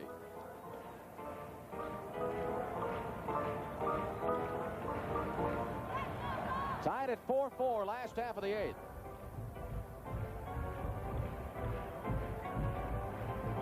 Now batting for Sharon Holcraft is Ed Ott. Ott batting .289 on the year as he steps in here in the 8th inning.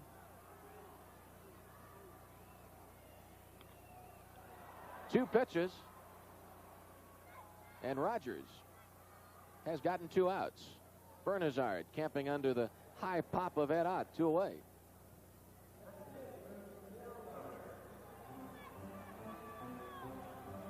Jackpot inning. Sharon Holcraft is our contestant. Phil Garner, the batter. Phil is 1 for 3 in the ball game, and Lee Lacy has moved out on deck. Nobody on, 2 down. Last half of the 8th. All tied up at 4-4. Eddie Solomon, Grant Jackson throwing in our bullpen.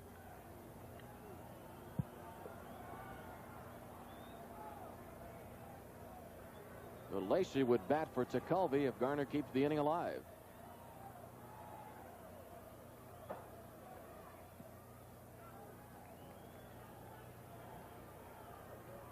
One and one.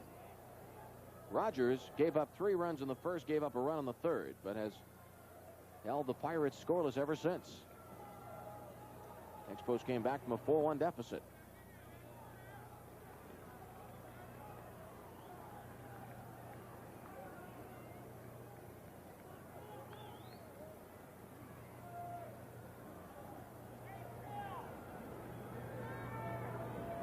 Steve Rogers ready with a 2-1 pitch. Bounced up the third base side in foul territory.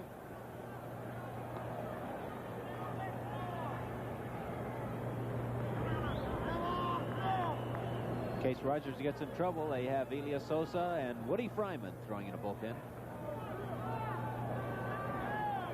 Rogers in 7 2/3 innings. 4 strikeouts. He's given up 1 walk.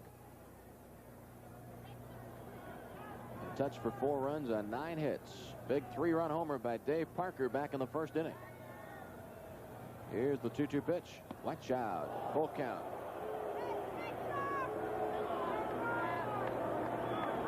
That'll trim that mustache a little bit. But now after that pitch, Rogers must come in with a payoff pitch to Garner. Tied at 4-4 last half of the 8th inning. Jackpot inning, and he walks him. And now the walk to Garner will force the hand of Chuck Tanner, and Chuck will call on Lee Lacy as the pinch hitter for Kent Tekulve.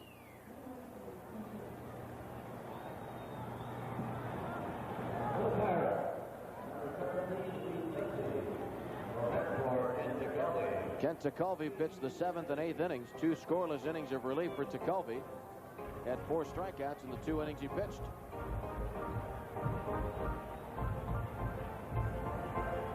Lee Lacy. With Garner at first and 2 outs in a 4-4 ball game.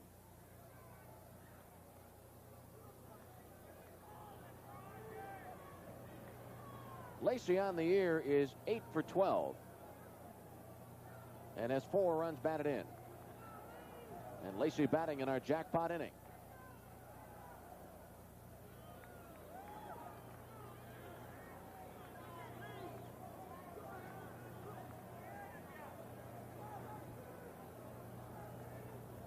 When we go to the 9th, we'll get a new pitcher. It'll either be right-hander Eddie Solomon or left-hander Grant Jackson.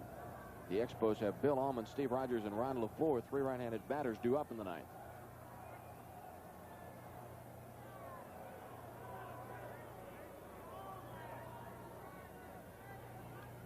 Pirates are 9-5.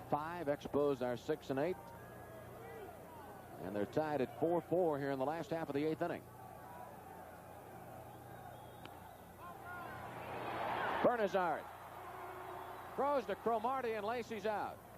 So no home run during our Giant Eagle jackpot inning, but for our contestant, Sharon Holcroft, certificates for 10 Tasty Cake family packs and daily juice products redeemable at your grocer. And our next Giant Eagle sweepstakes inning will be worth $1,600. So the Bernazard play, Pardo is left to throw out Lacy. Closes down the Pirates in the 8th. We go to the 9th now, and we're still tied at 4-4. That's right. That's Wednesday and Thursday. And take note of that afternoon start. New pitcher for the Pirates is Buddy Solomon. Solomon making his 3rd appearance of the year. No wins, no losses. And Bill Allman leads it off. Game tied 4-4. Steve Rogers is on deck.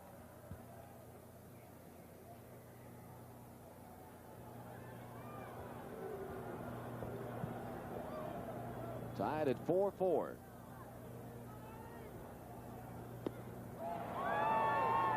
Swing and a miss. That's a good hard slider for which Eddie Solomon is well noted. It's his best pitch, although he still throws a pretty good fastball, and he gets a little miffed when people say he's a one-pitch pitcher. He still feels he can get somebody out with his fastball. Solomon last worked 12 days ago. He worked against the Cardinals on the 17th of April. And both of Eddie's appearances this year have been against the Cardinals.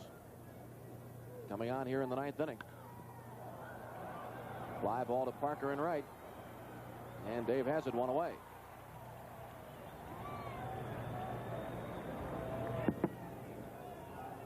Pitcher Steve Rogers will step in here in the 9th inning to face Eddie Solomon. Blyleven started. Gave up 4 runs in 5 2/3 innings. Romo worked a 1/3 of an inning in the 6th. Tekulve pitched 2 scoreless innings of relief, and now Solomon coming on here in the 9th. Tied at 4-4. You know, and how has Rogers done it tonight? He's only given up 2 hits in any one inning, never more than 2 hits, so it's hard for us to get something going when he's consistently keeping us our hits shut down.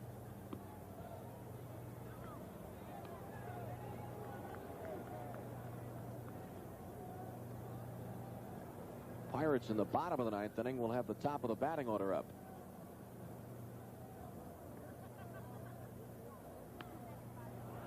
Foul down the first base side. 1 ball, 2 strikes.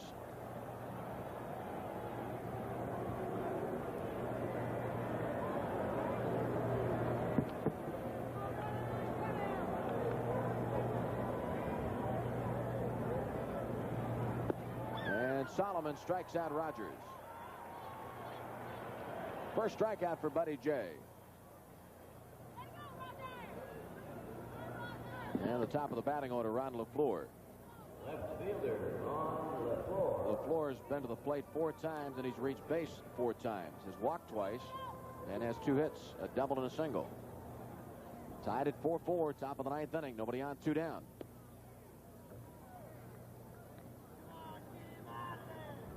Solomon coming from Atlanta in spring training. When we just finished that deal a couple of days ago, sending Greg Field to the Atlanta Braves organization. Greg Field is the young pitcher the Pirates acquired last year in the Tim Foley deal. Field came over with Foley from New York for Frank Tavares. So the Solomon trade has been completed by Executive Vice President Harding Peterson. Like a pretty good pitch, 3-0. LaFleur moving in his stance in the batter's box. Last time against DeColvey used an extreme open stance. This time against Solomon, now he's pretty much straight away in the batter's box. A good point, Nelly. Very good. 3-0 pitch.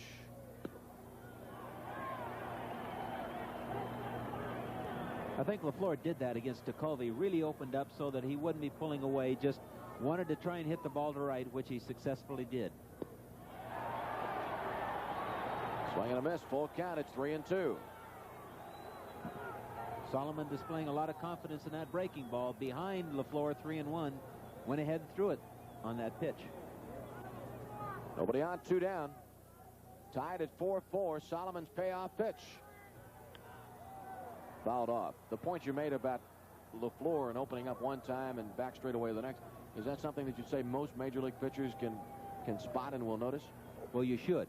Anytime that a hitter does something different at the plate, you want to notice it. And the same way with a catcher. A catcher can help notice those things if a pitcher doesn't pick it up, and you try and do things accordingly. LaFleur is on base for the 5th time. Draws his 3rd walk. And LaFleur has tried to steal twice in this game. He was caught stealing in the 5th. He was successful picking up the stolen base in the 7th. Tied at 4-4. And of course, the danger here with the speed of LaFleur and a left-handed hitter hitting behind him, if he should happen to pull the ball down the line, LaFleur has the speed to score from first on a long single. Bernazard, the batter, he's 2 for 3.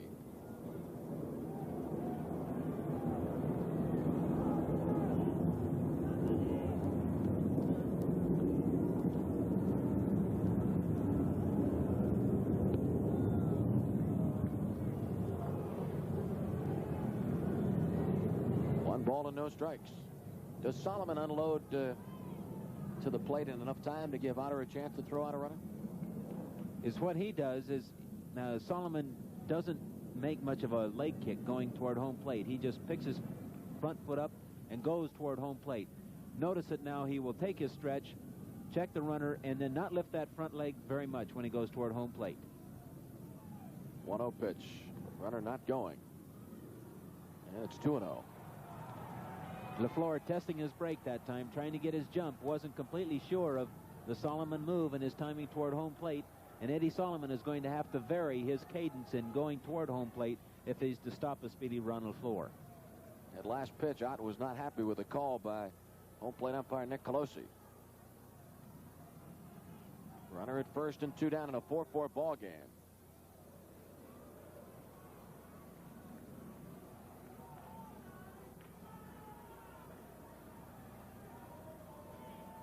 Good lead. He's going. Ball 3. Stolen base for LaFleur. Foley and LaFleur scrambling to get up. The ball was lying on the carpet up by second base, and that is second stolen base of the game for LaFleur. Ott tries to make a strong throw, but I thought LaFleur had too good a lead and a pretty good jump to try and for Ed Ott to get him. The ball with short hop Foley in front. And LaFleur was trying to get up. He saw where the ball was. Foley didn't, and Tim just kind of laid on him a little bit. All right, it's 3-0 on Bernazard with first base open and 2 away. And in for a strike. Threw a breaking ball 3-0 just in case they had Bernazard hitting. Right-handers coming up behind him. Dawson, Valentine to follow. 4-4 ball game, top of the 9th inning. LaFleur at second base. He has been stranded in scoring position 3 times in this game. Or, excuse me, twice already.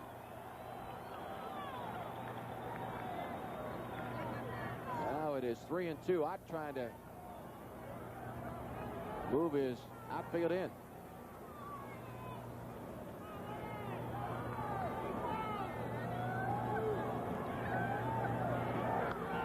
Fouled away. Top of the 9th inning. Tied at 4-4. The Expos have Ron LaFleur at second base. And 2 away. Infield playing very, very deep. They want to knock any ground ball down, keep it from going through into the outfield, because with the speed of LaFleur at second base, he could score easily. Lines to Foley to close out the Montreal ninth inning. No runs, no hits, a walk, and a runner stranded at second. We move now to the bottom of the ninth inning. The Pirates and the Expos still tied at 4-4. Steve Rogers facing the Bucks in the bottom of the ninth inning in a 4-4 ball game, and Omar Moreno top of the Pirate menu for the ninth. Rogers has gone all the way. He has one complete game previously this year. Moreno 1 for 4. Scored our opening run.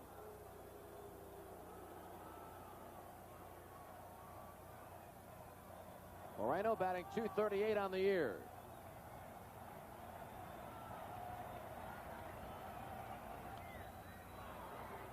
Fouls it back. No balls and 2 strikes. Foley to follow, then Parker. Chuck Tanner with encouragement for Omar Moreno.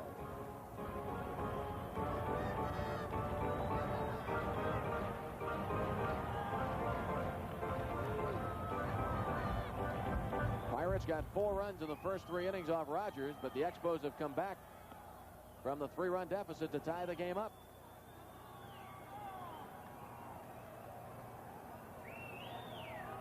Same tandem throwing in the Montreal bullpen, Sosa and Fryman.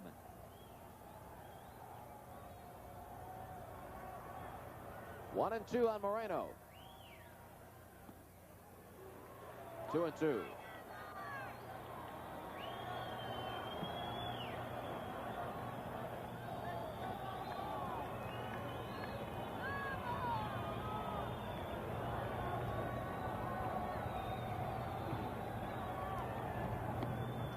And it's a full count. Was out in front 0-2, and now is taking it to the limit. That was a pitch Rogers wanted. He didn't want to go to 3-2 where he has to come into Omar. Wanted to make the breaking ball pitch. 2-2 and missed. His arm is getting a little bit tired, and he has to be careful with that breaking ball. You're more prone to make mistakes with that breaking ball when you're tired than you are the fastball. Payoff pitch. Struck him out. Strikeout number 5 for Steve Rogers. Here's that 3-2 pitch again. It's good movement on that fastball. Sailed way to the outside part of the plate, and it fooled Omar. Omar started out to try and get the ball, but it slid toward the outside part of the plate, and Omar came up empty. You could tell by the reaction of Steve Rogers. He wants this game. He's psyched up, and he's going at our Buccos one-on-one. Jim Foley, 1 for 3 in the ball game. It's tied at 4-4. Allman at short to Cromartie, and 2 away. Ball game is in the ninth. Tied at 4-all. And the big guy who delivered with a 3-run homer in the first inning to put the Pirates in front 3-1 will step in here in the ninth. Parker is 2 for 4.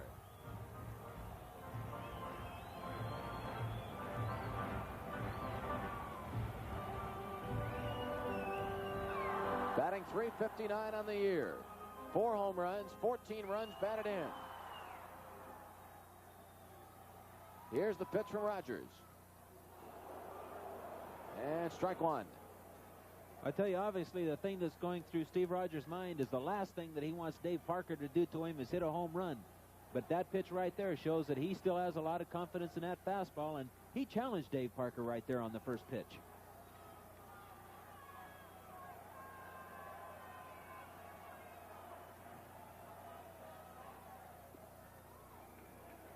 One ball, 1 strike.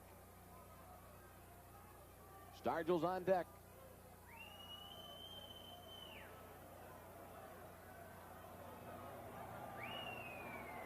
Pirates and Expos at 4-all. 2-1.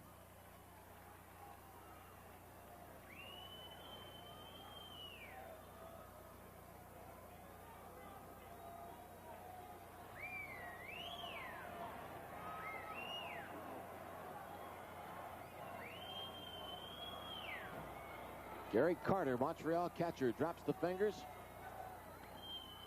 Foul back out of play. Here at Three Rivers Stadium for the start of this homestand. Been a very pleasant night here at the stadium. Temperatures in the 60s. Dave Ball now game even in the ninth. Excuse me, Dave Nelly. now even in account. He's going to try and just get on for Willie if he can.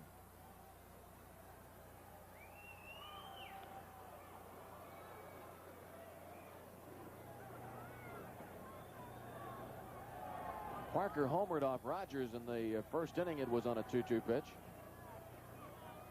And right now the count on Parker is 2-2.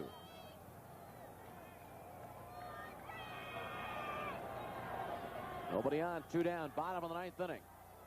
Pirates and Expos tied at 4-all. And fouls it past the Expo dugout.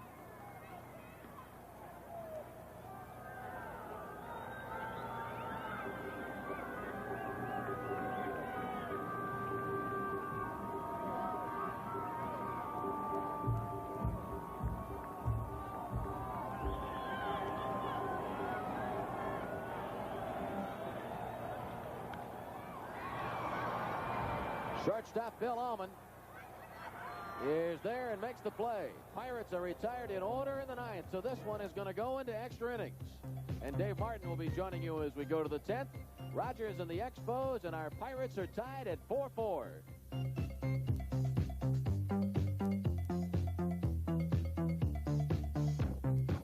Nelly, then I'm up here. Buddy J. Sullivan.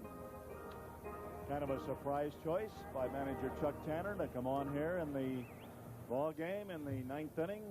And now we go to the 10th inning. Solomon blanked the Expos in the ninth. And he faces Dawson to start the 10th. Dave Martin and Nellie Browse, Lanny Terry. In a whale of a ball game tonight. I've said that 3 or 4 times, and the ball game gets bigger and bigger as we go on. A real exciting, thrilling ball game. And here's the first pitch now to Dawson. Outside. Boy, and Dave is so reminiscent of the way these clubs fought tooth and nail all last year. Looks like it's going to be that way this year. The race is going to be a fantastic race this year, I feel. With St. Louis going to be tough, especially if they get some bullpen help. Philadelphia is going to be right there. The Cubs will be heard from. And these guys, of course, are going to be in it all the way. Swing and a miss by Dawson. Now it's 1-1.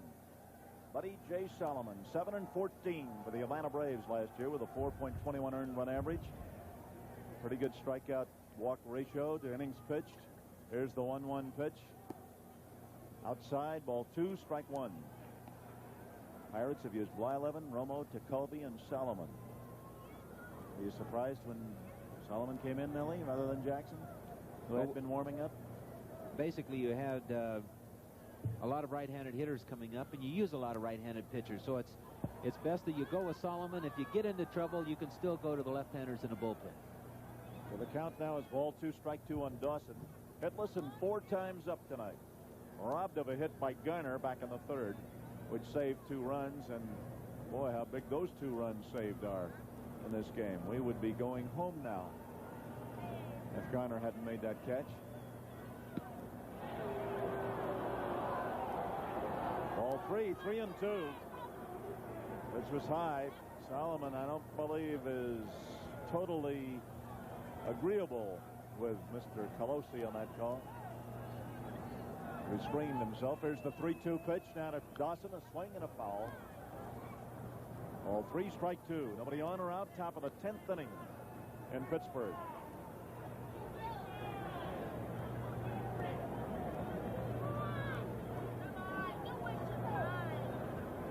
Second extra inning game of the year. Pirates won the first one from the Cubs. Here's the pitch. Foul ball behind the plate. First game of the season at home was extra innings. Pirates won it 5-4 on Robinson's home run in the 10th. Billy will have a chance to bat in the last of the 10th.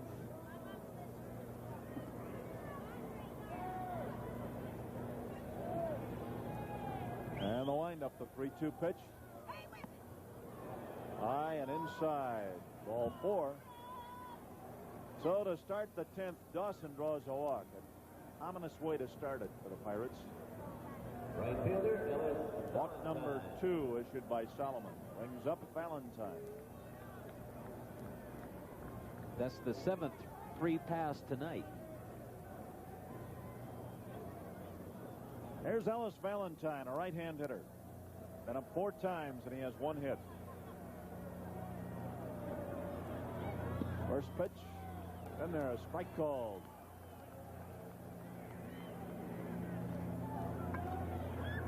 Dawson stole 35 bases last year. Well, he's a threat at first base. Count is strike 1 on Valentine. There's a ball outside to make it 1-1.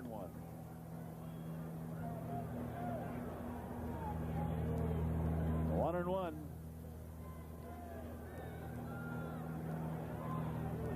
Ellis Valentine has good power. Pegged to first base.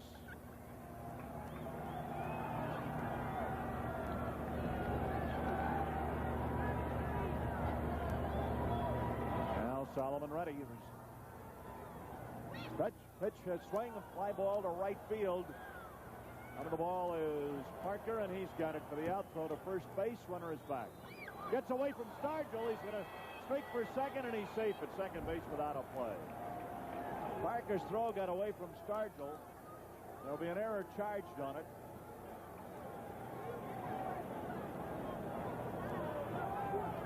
Dawson went to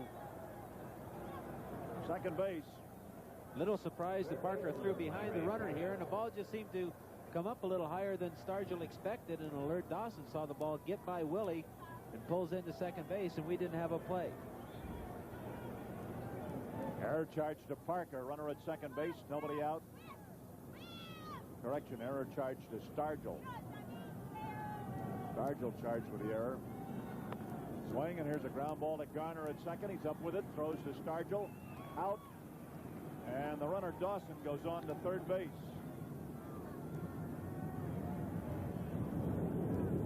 So Parrish is out second to first, and it brings up Carter. And again, here comes Gary Carter in this 2-out situation with the runner in scoring position.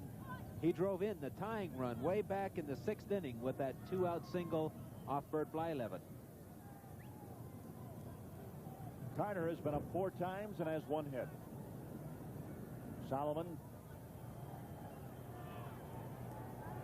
in a spot here. He's got a runner at third base, Dawson, with 2 out. Strike call. Breaking ball on the outside corner. Carter's up-to-date batting average is .233. Pirates have Grant Jackson warming up in the bullpen in left field. Outside, good stop by Ed Ott. Boy, oh boy, that's a fine stop. He blocked that ball. It was in the dirt and outside, and he shifted quickly, blocked that ball, kept it in front of him.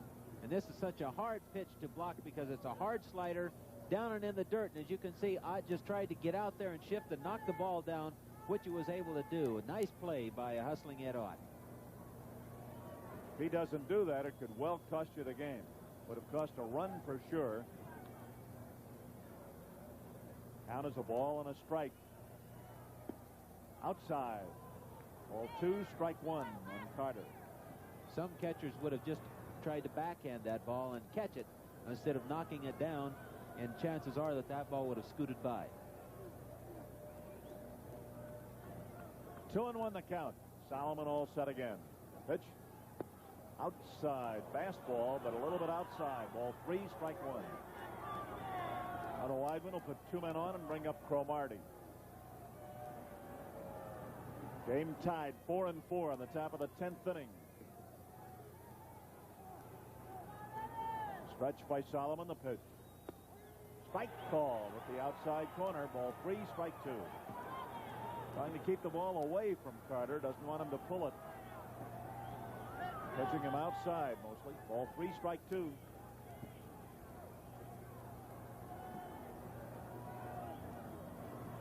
There's a big pitch. Here it is. Foul ball. Out of play, still 3-2. Good pitch by Solomon. Carter just able to foul the ball off a little bit. That was a pitcher's pitch. Carter fortunately fouled it off for him.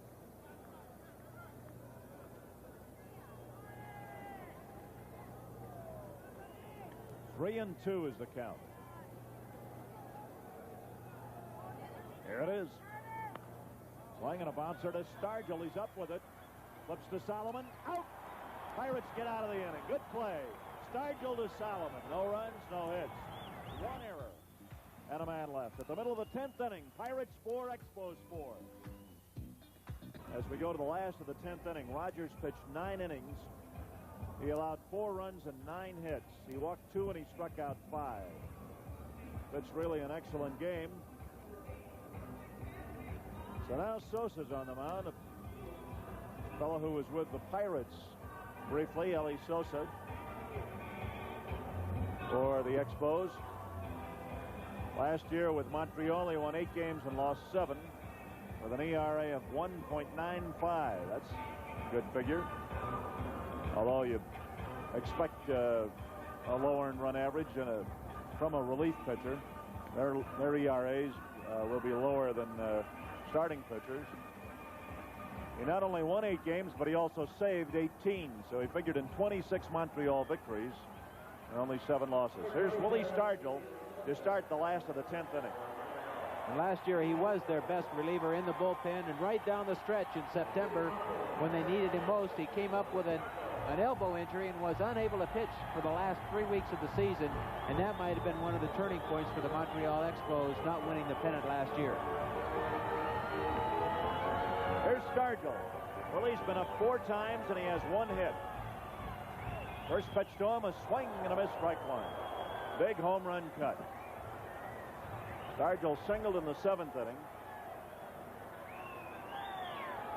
Bill Robinson on deck, and then Madlock.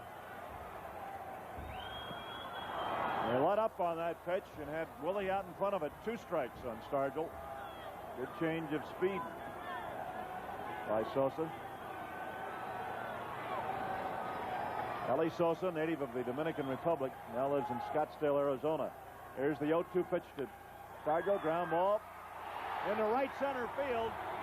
Up to the ball is the center fielder Dawson. Throws it back in. Stargell is on at first base. A hard smash on the ground.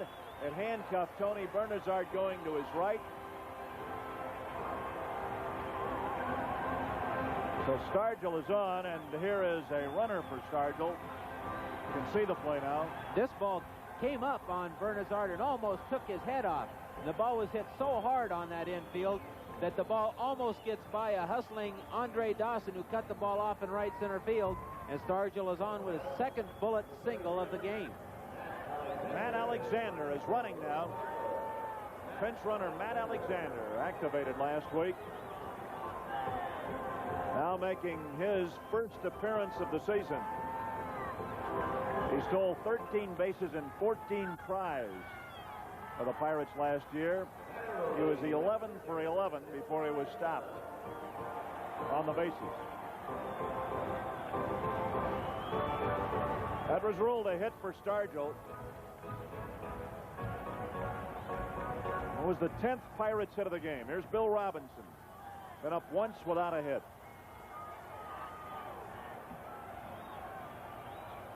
Now a battle between Sosa, Alexander, and Robinson. Here's the pitch. Ready to bunt it, and he bunts it foul behind the plate. Strike 1. Infield shift was on as Robinson, who's a good bunter, but also has power, bunted the ball foul.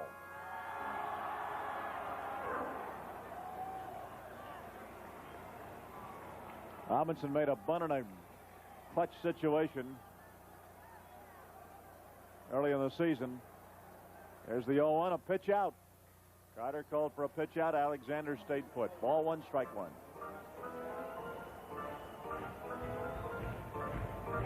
1-1 here. Last of the 10th inning of a 4-4 tied-up game. Pirates with 10 hits, the Expos with 7. Watch Alexander getting a lead. Stretched by Sosa. And the pitch. Robinson bunts it foul.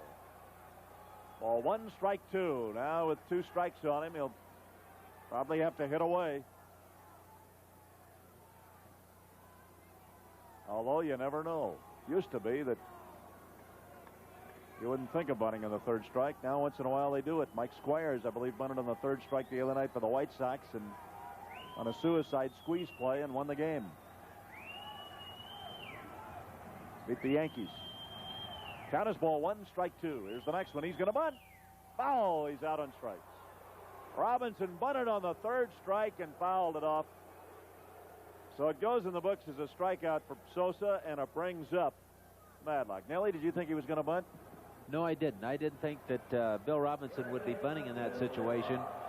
Usually he's a pretty good contact hitter, and with the speed of Alexander at first, I kind of thought they'd be swinging away. This brings up a situation where Madlock, who's a good contact hitter, can put on the hit and run or give Alexander a shot to steal. There's Madlock. Been up 4 times without a hit. Runner at first base. Throw to first. He's back.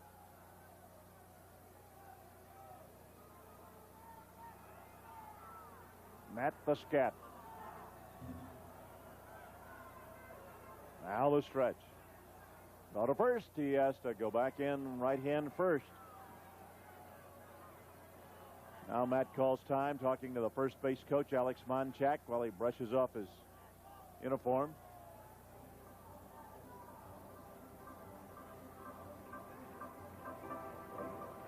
Sosa, the pitcher.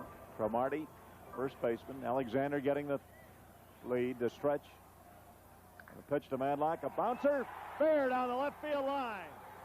Chased into the corner by LaFleur. Alexander getting the go sign. He scores. Pirates win 5-4. LaFleur had all kinds of trouble with that ball. And the Pirates win it without a play. A hot smash by Madlock threaded the needle a foot fair down the left field line. And LaFleur, who is not used to playing on artificial turf, might have had a play had he come up with the ball cleanly, but he had all kinds of trouble, and Madlock gets the winning hit of the ball game as Alexander races around the bases to score the winning run. The Pirates win it 5-4. 5 runs, 11 hits, and 1 error. The Expos 4-7-2, and we'll be back in a moment. In the line, you see it's just about a foot fair. Here's Alexander around the bases. LaFleur missed on that try to cut off the ball. Here's Alexander getting the go sign around third from Joe Lonette, the third base coach. Finally, LaFleur picks up the ball. He's got no chance at all. Alexander backs into home plate. There was no play at the plate. LaFleur came up with the ball finally as Alexander was not too far from the plate. LaFleur's only chance on that play, as you saw, was to backhand the ball and cut it off. But he did not make that play, and when he did not cut off that ball, the game was really over. So the Pirates win a thriller tonight, 5-4. Hope you enjoyed it. The final totals: the Pirates 5 runs, 11 hits, and 1 error. The Montreal Expos 4 runs, 7 hits, and 2 errors. It's got to give Buddy J. Solomon a lot of confidence tonight. He gets credit for the victory. His record now 1 win and no losses. Solomon pitched the last 2 innings, allowed no runs and no hits. He walked 2 and he struck out 1. The losing pitcher is Eli Sosa, and his record is now no wins and 1 loss. Steve Rogers went 9 innings. Rogers pitched well tonight, and Sosa came on in the 10th inning, gave up a hit to Stargell to start the 10th inning. Alexander ran for Stargell. Robinson struck out trying to bunt. He bunted foul on all 3 strikes. And then Madlock got the extra base hit and the winning run batted in down the left field line as Alexander raced around the bases to score. Ron LaFleur in left field last year played for the Detroit Tigers, and his entire career has been with the Detroit Tigers. In the American League, there are only 3 parks with artificial turfs. So LaFleur last year played about 20 games total on artificial turf. This year, by the time the season is over, he's going to play around 120 games on artificial turf. He's obviously not used to it at all yet. He misplayed a couple of other balls tonight, and that helped the Pirates' cause considerably. The Pirates got 3 runs in the first inning when Dave Parker slugged a 3-run homer. It followed a hit by Marino, and then Foley was safe on an error by the shortstop Spire. Then Parker homered his second home run in 2 consecutive times at bat against the pitching of Rogers. The Pirates scored another run in the 3rd inning, really manufactured by Foley, who led off with a hit, went to second on an infield out. And then when Rogers napped for a moment on the pitcher's mound, Foley broke for third. Rogers finally woke up, threw to third, but Foley was in there safely, and then he scored on a looping soft hit to left field by Easler. So that at that point made the score 4-1. The Expos having scored in the first inning, and then the Expos rallied with a run in the fifth inning on a home run by Warren Cromartie, and 2 more runs in the sixth inning to tie up the game. The first one was driven in on a ground out by Parrish, and the tying one was driven in on a single to center field, sharply hit by Gary Carter. That tied it at 4, and the ball game stayed that way, 4-4, until the last of the 10th inning, when Stargell's hit and Madlock's hit won the game for the Pittsburgh Pirates. So the Pirates' record now is 10 wins, 5 losses, and the Montreal Expos record is 6 wins and 9 losses. The winning pitcher is Solomon and the losing pitcher is Sosa. Second game of the series will be played here tomorrow night starting at 7:35. And the pitchers tomorrow night will be Jim Bibby for the Pirates. And for the Montreal Expos, it'll be Bill Spaceman Lee, who used to be with the Boston Red Sox. Nellie Bryles is going down onto the field. And Nellie will have an interview in just a moment. But right now, here's a word from Phil Garner on fireworks night.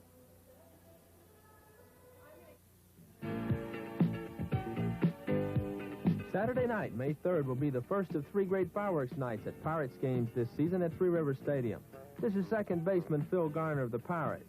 This year, Lay's and Ruffles Potato Chips are sponsoring our fireworks nights, so they promise to be better than ever.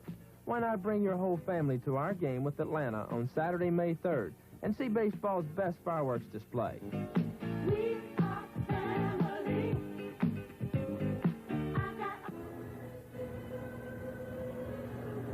Well, the Pirates continue to play excellent baseball. The Pirates really are playing alert baseball as they have all year long. Chuck Tanner made that comment just the other day. He feels it in his bones the way the Pirates are playing this year. They're not making mental errors. They're getting good pitching. They're getting timely hitting. And they're getting good defensive play. We saw really 2 outstanding defensive plays tonight. The best one of the season, I thought, was the one by Phil Garner. Not only of tonight's game, but of the entire season. Phil Garner made a sensational, brilliant sliding catch.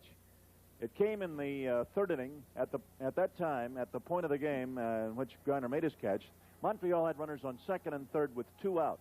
And with 2 out, those runners are running. And this looked like a sure pop fly hit by Andre Dawson in short right field. But Garner raced into short right, back to the infield, dove for the ball, went sliding on the artificial turf, caught the ball, hung on to it, obviously, and that prevented 2 runs from scoring for the Montreal Expos.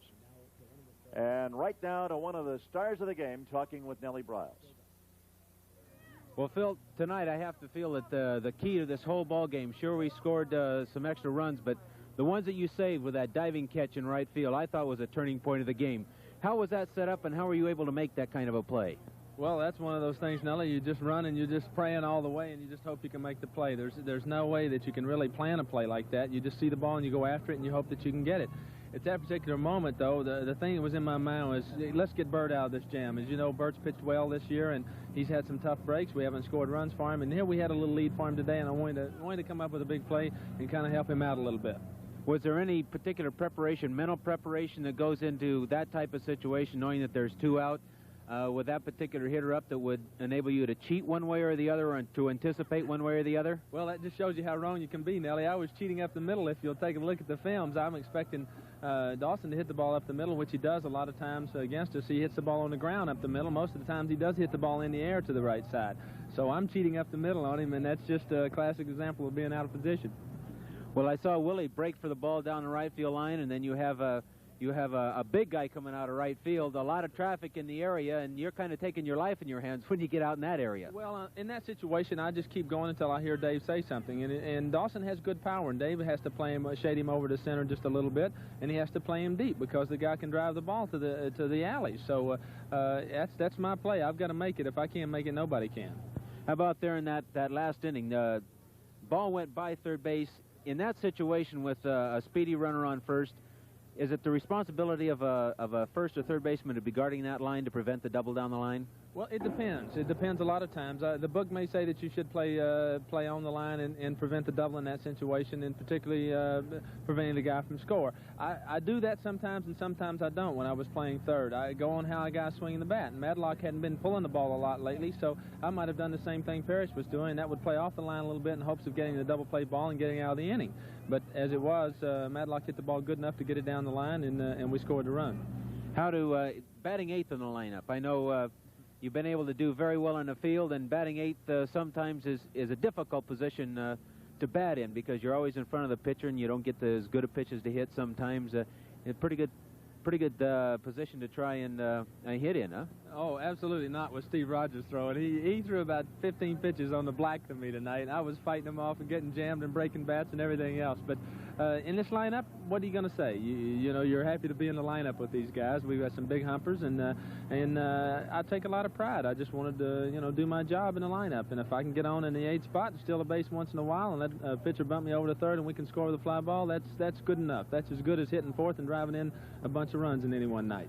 Well, I think your example tonight in the field showing that what it takes to be a winner, diving for balls and making the big plays when you have to is what really epitomizes what it takes to be a winner. And we're very proud of you. Brought a big one home, and we're going to throw it right back up to Dave to wrap this game up. Another winner for the Pirates. Well, that winds up Pirate baseball for tonight. Be with us again on Tuesday, May 6th at 7:30 p.m. from Three River Stadium when the Bucks meet the Los Angeles Dodgers. Pirate baseball has been brought to you in part by Nichols Bakery.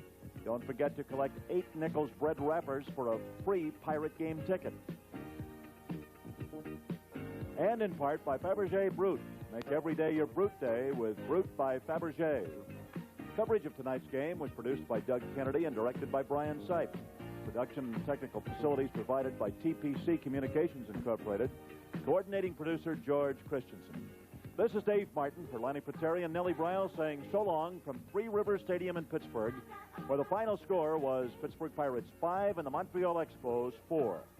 This is the Pittsburgh Pirates Television Network. Get up, everybody.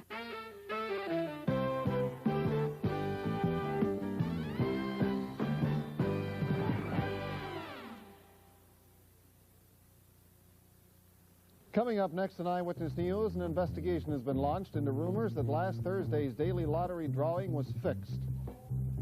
The crisis in Iran and the aborted rescue attempt take center stage as the president goes before the nation. PennDOT gets set to tackle Pittsburgh's runaway problem with runaway trucks. And the Pirates meet the Expos in a close battle at Three River Stadium. Good evening, I'm Patty Burns. And I'm Ray Tannehill. This and more coming up in Eyewitness News Update, which follows. Royal blue batting helmet, and to honor America.